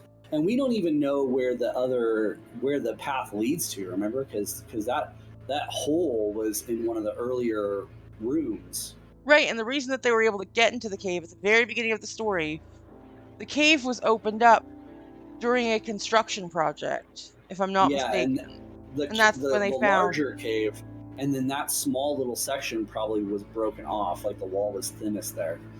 So it's almost like he came in through the back of the cave. You know what I mean? Yeah. Like the Yeah, main chamber would have been the room that, for lack of a better term, we're gonna just suspend our disbelief and say, okay, that is where a creature that people are equating to the Hodag, that's where it lives. yeah. We'll call it the boss. Like the Yeah, boss was that's where the boss was, for and so Bowser. yeah, that's where No, Bowser was. So look up a picture of Bowser and then look up a picture of the Hodag. There's only a okay, couple of differences I can see.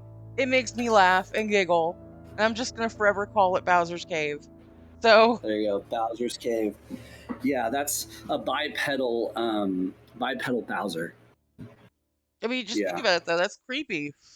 Hmm. So, I mean, it's nuanced enough, it's mentioned enough in such a delicate way that it's not outwardly saying this is what this is, but the little hints Hmm. throughout it um definitely are a cause for thought. I mean, we definitely have the drawing itself does have a lot of reminiscence to those bind runes, those types of runes.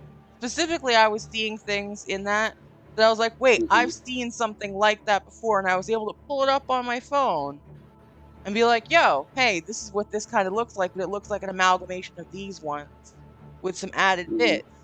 So, I mean, that's honestly such a cute little detail in my mind. That's phenomenal. Yeah. The only issue I have with the runes is if we're accepting the premise that Ted came into this the wrong like came into the cave on the wrong side, then if I were the people sealing this monster, why would I put a rune past the room that it's sealed in that's leading to a dead end? You know what I mean? Do you understand what I'm saying? I see what you're saying. So if we look at it, just if we center our reference point as where the round rock is covering that room, Mm-hmm. the bind rune staff is on the wall adjacent to that. Past it, like you have to, from the story, there was a small room with the binding rune, and then you went into another room where the large stone was. Oh, see, I thought the stone was already there, and Oh wait, then no, it was. It's in the same room, so that makes sense. Never mind. It's like keeping that stone from being able to be moved. right. So then my Yeah, thought immediately goes to like mystery solving mode, where I'm like, okay, so what activated that bind rune and what nulled it? Because sure, there's nothing in there. I can't think of a reason that would stop a rock from being moved, but I think primarily it would stop the thing from leaving that antechamber. Because if I'm big yeah, enough to move a big ass boulder and there's yep, an existing cave system because of the course of time, it's not implausible I could just dig my way out unless there was something keeping me from doing that. yep. So that's probably what it was. Is it could move that rock and probably like be in that chamber, but couldn't leave that chamber. And then so my like theory crafting is B hears the that sound earlier before they're able to get in there, and I think that's like they're digging and hammering, like got the Hodag's attention to like come up and check it out. And it was like, oh no, they're not even in here yet. So then it left, and then I gotta do some Ted, creepy stuff so their caucasity takes hold and they want to yeah, investigate. yeah. And so then Ted comes in and sees the rune, and maybe that weakens it enough, or almost enough, and then Joe weakens it again, and then with Ted coming in that third time, his presence there weakens it enough that the Hodag can then escape Yeah, or I get mean, past that chamber to get the rope, because I don't remember the rope being left in Floyd's tomb. So the only way it could be pulled is if the Hodag dug its way out of from that the little. entry chamber that's beneath the chamber with Mm-hmm, the rune. yeah, and then through the hole that Ted made, Floyd's tomb, to grab that rope and to start pulling on it. But then why 3 weeks later had it not come out of the cave? Maybe the rune was still able to keep it there, just like it just weakened to where it could move further away from the rune. Because, like you said, it was like a binding, right? Yeah, I So mean, I honestly, imagine the that. first thought I looked at, I was like, oh, that's a bind rune staff. Like Yep. that's what that So looks this like. this is what I would equate it to then too. Imagine like a dog in a yard with one of those spikes in the ground, and Oh, its like leash. the It's electric. no, like a spike in the ground, and then a leash is attached to that spike, and then attached to the dog, right? So it can only go As a far as the leash maximum is. length. Yeah, and so imagine like the every time they went in that room, it made the leash a little bit longer, so it could go a little bit further and a little bit further, and so that's why it couldn't come out of the cave. It could only grab the rope and like pull them down. Is That's the only way I could think of how it's able to do that. You know what I mean? Um, Oh, really? Supposedly, people have narrowed down the cave to possibly be a part of the Tipagogus caves Timiogus. in American Fork, Utah. Is that near the Great Lakes? I don't know geography that well. Utah is farther than that. It's more farther inland. So that does. I mean, it doesn't necessarily nullify our theories by taking it out of Wisconsin. And Ted was intentionally vague to prevent people from finding it. For sure, because I mean, in the brief look I made into the Hodag, which was just now when I googled it, um, it doesn't specifically say what this was doing aside from like just being a vengeful cow that turned reptilian Yeah, for whatever reason. but again, that it could look like a hodag and be something else. You know what I mean? Because Oh, there for are sure. plenty of creatures that take the form of other creatures because they don't really have like a solid corporeal form. Absolutely. But I mean, if you think of like, I got two things. So the way rune stabs work, much like a lot of different sigils, is that they're powered by something. Something gives its energy to that symbol, and that yep, symbol uses it to do its task. So yep, if I make a bind rune to heal a headache and I put it on my body, I feed that bind rune with my energy and my intention to heal that headache, and the bind rune does the work. So ergo, I put something on the wall that says this keeps it here. Something would have had to have kept powering that bind rune. So it may even be a thing like not so much that Ted and them broke the bind rune, but that this thing lived there for however long. And towards the beginning, the bind rune was very successful, and it never thought to question that the bind rune stopped working. hmm yeah. It could have just ran out of power. I mean, it's kind of back to the analogy of a dog. You train a dog. There's a way you can train a dog where you put like a sensor along your fence, and if they get up to it, it'll shock them on the collar. Which And is, eventually, the goal is to just turn it off, and they'll never pass the threshold. which is, yeah, I've heard of those, and like part of me is like, that's such a good idea, but I'm also like, that's mean. hmm But I get what you're saying. It's that whole, like Pavlovian response, like, hey, if you try to leave the yard, you'll get shocked. If you try hmm to leave the antechamber, if you try to dig out, you will Well, be and shocked. also just through folklore and stories and literature, we also know that supernatural beings are beings of fact. Like things are set, think rules are set, they will not break, right? For Right. the most part, unless you're talking about a deceiver demon or something like that. Um, so that could be a thing where like it is hardwired in the spell or the power that the hodag just can't comprehend the idea of It leaving just ran that out of area. juice. Yeah, but then when it runs out of juice, that doesn't change that the part of the spell was feeding into its mind. You're not allowed to leave here. You'll never be able to leave here. But then Ted showing up and Joe showing up gave them like a dog something to that brought its attention to get it to move, to be like, oh, I can go past here.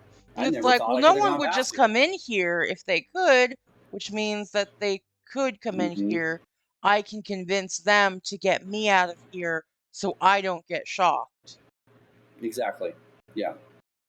But I could buy into that. yeah, yeah. So yeah, this is probably one of the first creepy pastas I've ever read, and it's stuck with me for over 20 years. No, for sure. I mean, Whenever everyone's like spooky or creepy pastas, I'm like, you gotta read this one. Like, it's my go-to. the So fact that it still is creepy this far, 21 years yeah, later. 21 years later. Firstly, I'm shocked that I've never heard of it.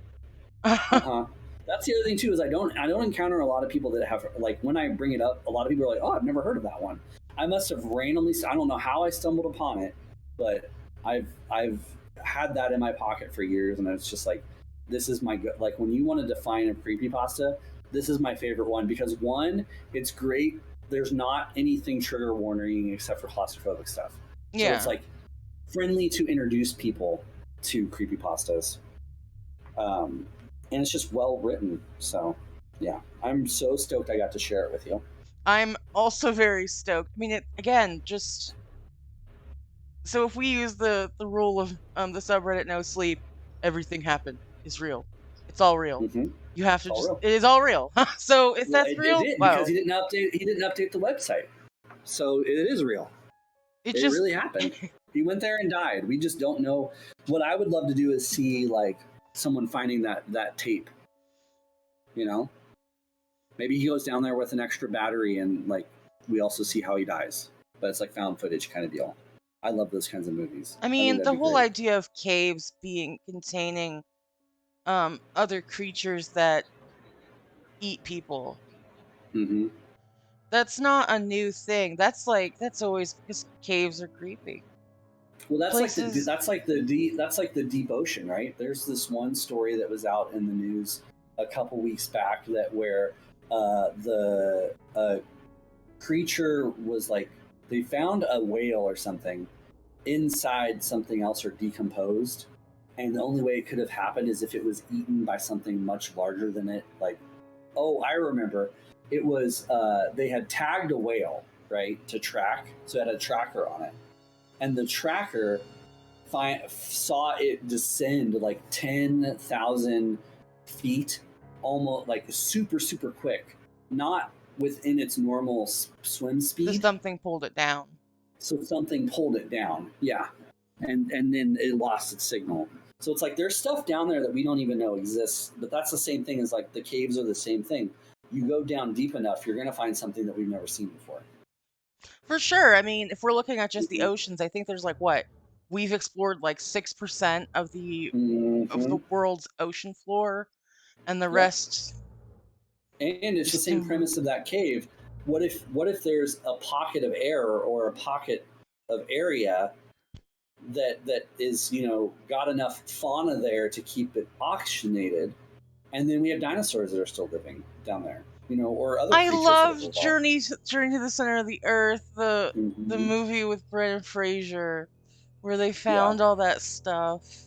Brendan Fraser is a national treasure. He is Uh, must be protected at all cost. at all cost, exactly. So I do have to call it here, just because my stomach is killing me. I'm so hungry, No and worries. We're I can actually feel the I rumbling. was gonna read some other stuff, but we uh we are Got a gonna good stopping point. transition instead real quick to something a little nicer, where Here we you just go. talk about things that are coming up for you. Oh, okay, sure, yeah. I'm continuing my stream playing the beta of Marvel Snap. I have an idea for another stream I want to do. I found a modded version of Pokemon Fire Red that completely changes it, that I'm thinking about playing, or I'm going to play another Digimon game. So that's probably what's on my horizon. And I know you're a Pacific Standard Time zone. California time, yeah. Mm-hmm. So, chat, if haven't uh you haven't followed, subscribed, just watched his content, why not? Why not? Yeah. Let me just do a little. I can know how to use it. I know how to do it. Bam, bam, bam, bam, bam, bam. I did it. Boom. There There's we the go. And link I to his also Twitch. I do occasionally play horror games and zombie games. So that is, if you liked what happened today, um, I will eventually be getting back to that as well. Yes, we need to coordinate on that because I love Wow, spooky I gotta play stuff. some Dead by Daylight with you. Yeah, absolutely. I haven't played it yet. I downloaded it, so I'm gonna have to do that very first at some point. And Mm-hmm. I would love to do that. I know you also Yeah. have some down the road this year. You're having a fundraising thing. Yes, because we do foster kittens for a foundation called the Astra Foundation. Probably the next litter that we get, I'll coordinate to where I also do like an 8 or 12 hour stream to raise funds for that foundation, and that way I'll have kittens to show off. And I haven't quite formulated that yet, so So still in the what I'm planning hearing is that stages. people need to check, make sure that they're getting notifications for you so they can watch kittens on camera. Yep, or follow me on Twitter. That one, Jake Guy, spelled just like how I am here. Um, I update that pretty regularly as well. Yeah, I believe you're on the guild link tree, yeah? Mm-hmm. Yeah, I'm there. Boom. Boom, boom, shakalaka. Well, Jake, I'm so thrilled that you took some time today to hang out with us and to Yeah, share the story of Ted's cave. I yeah, that lovable idiot that we hate at the same time. Listen, he got everything he deserved. Allegedly, right? We don't know for sure. He's chilling with the Hodag. He's now king of the There you go. Hodags. Now, and that's maybe I've given you a new insult too. You could be like, "You dirty hoe dag," and people won't even know what that is. You have to explain it to them. But I got a story for you. Yeah, but anyway, it was a blast. Have a fun time. Yeah, And, we'll see you. I'm gonna coerce you into hanging out with us next season. Yep, I'd be happy to come back. Awesome. So what I'll do, because I have to talk to chat for a little bit, but I know you have to go, and I have to hit the little bears room. So I'm gonna throw it on the BRB screen, and then I'm gonna have a chat with my chat. Perfect. All right, I'll be lurking. Have a great night. You too. Love you. Love you too. Bye. All right, chat. We'll be right back.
All right, chat. Thank you so much for bearing with me. Had a lot of coffee, so had to tinkle. But I'm just, again, very fortunate for everyone to have been a part of this experience. This is, what I'm going to call it the season finale for season 1 of Spooky Saturdays. I'm going to be picking it back up in August. So make sure to check out my Twitter. I'll be posting dates for that. Looking at a calendar, it's probably going to be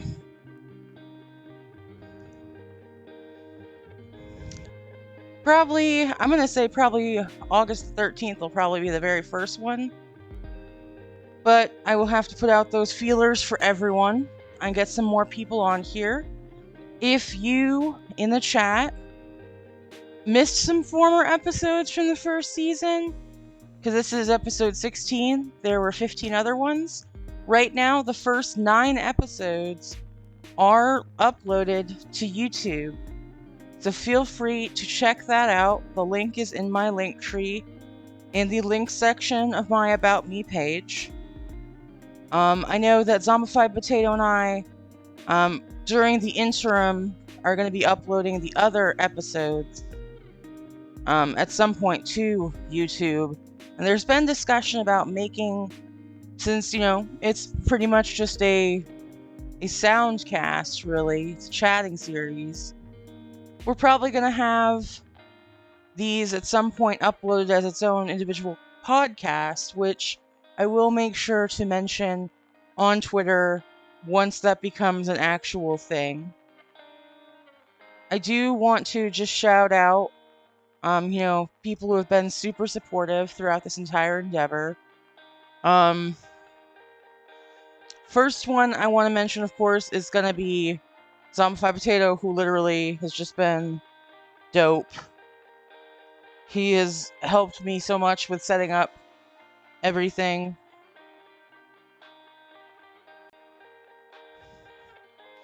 Stop it. Oh my god, you don't need to send me bits. Stop. I'm gonna cry. Thank you for the bits, though. Thank you for the biddies. I appreciate that you use the Unipene, which is the unofficial bits emote of the Bunny Bear series. I also want to give a shout out to the bosom baddies. Mistress Tigress, Mistress of Misery Tigress, and Sunshine Owl from Happily Morose, who have been a huge backbone and supporter of this specific endeavor. If you have not already done so, please check out their YouTube. They've got a few videos up. I know that they are working on other content as well, and that Ty's actually been branching out into streaming. Very exciting. Usually he's been doing Sunday gaming, and when we've been doing the baddies gaming on Wednesdays, it's been really exciting. I want to shout out to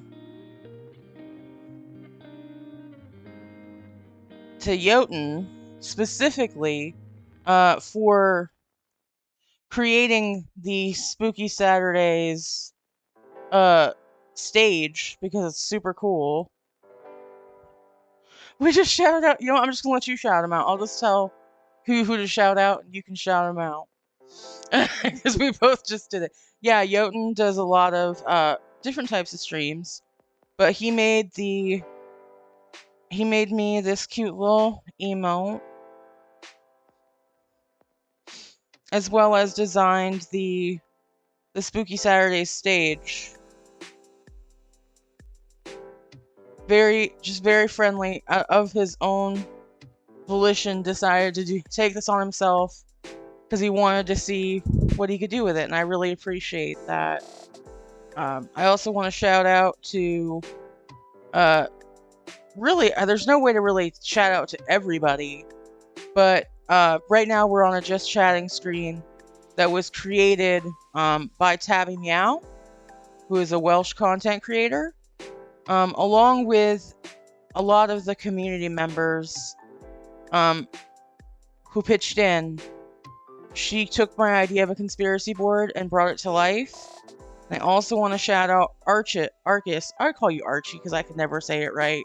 I'm so sorry. I want to shout out Archie because Archie took this idea and made it into a super cool screen where you can actually see the text go beneath the papers. It's super cool. Archie also made some cute emotes for me. This one?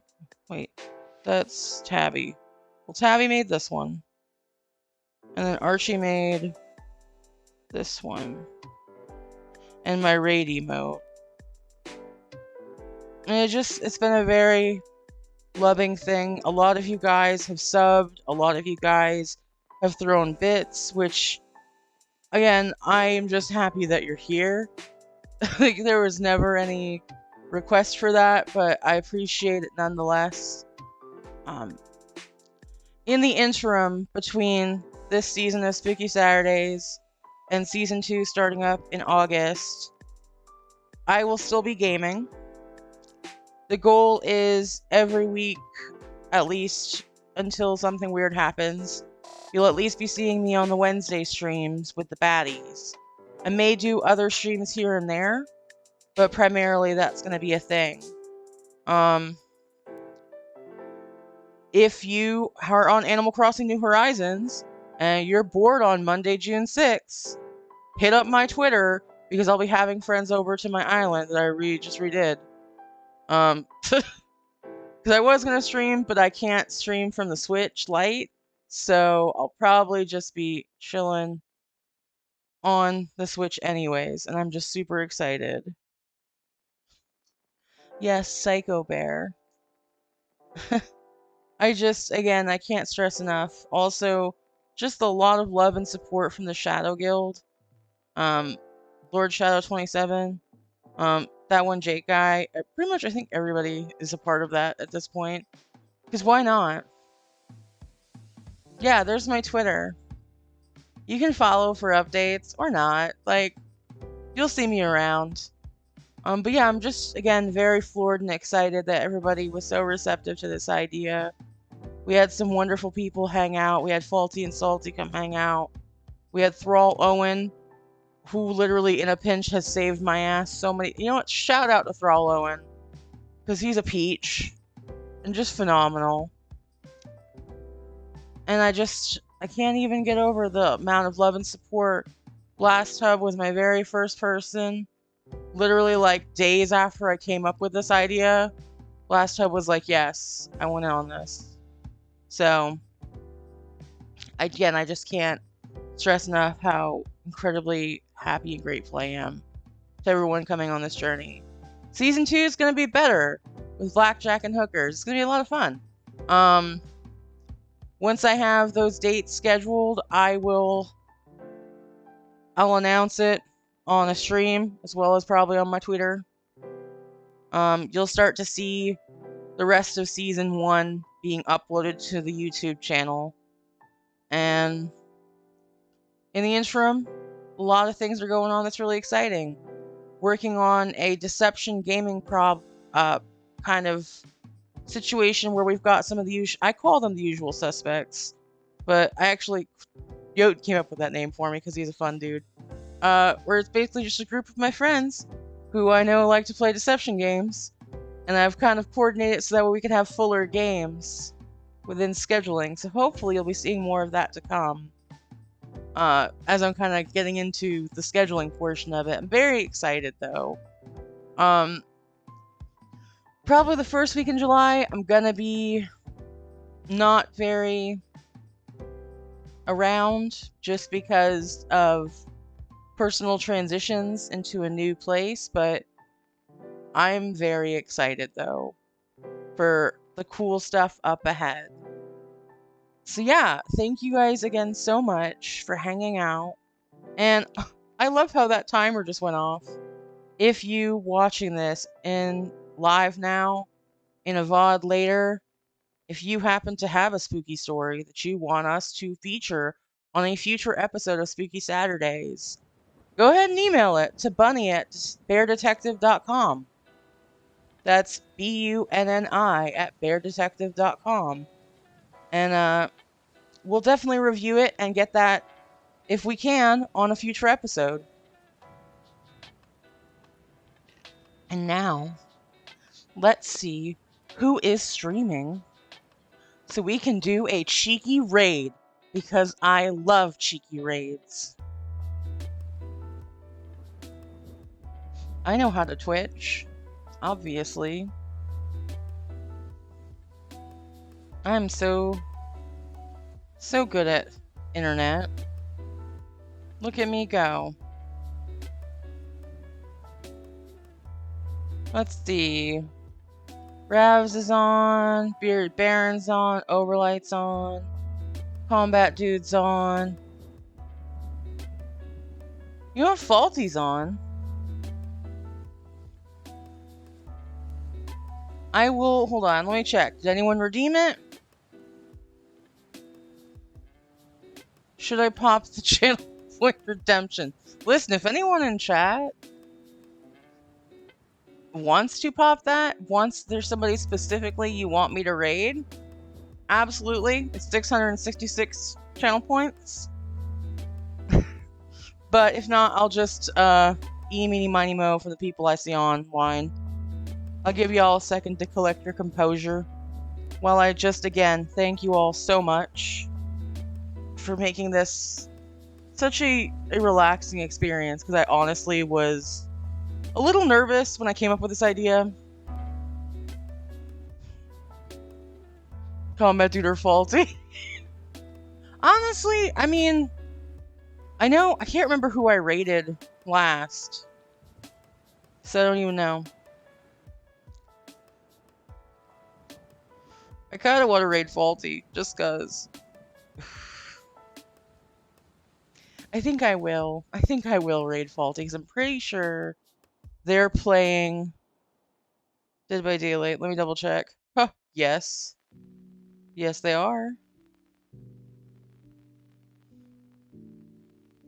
So let's get on it. We're gonna do a raid for Faulty. Make sure to show them some love. I know how to do my own raid message. No, I don't. Please help me. They've both been going for 5 hours. I know Faulty would still appreciate it. So the raid message is there. If you want to use it, you can. And let me... How do I do a raid? I'm obviously incredibly professional. I know I'm gonna sleep like a baby bear tonight, but I just can't thank you guys enough for hanging out. Is it raid?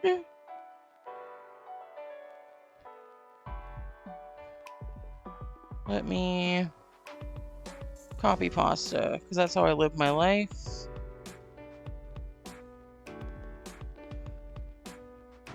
Yeah, show Faulty some love. I will see you guys next week for some Baddies Gaming. And I'll see you guys in August for Season 2 of Spooky Saturdays. Love you all very much. I hope you have a spooky time. And just have a great day. Bye!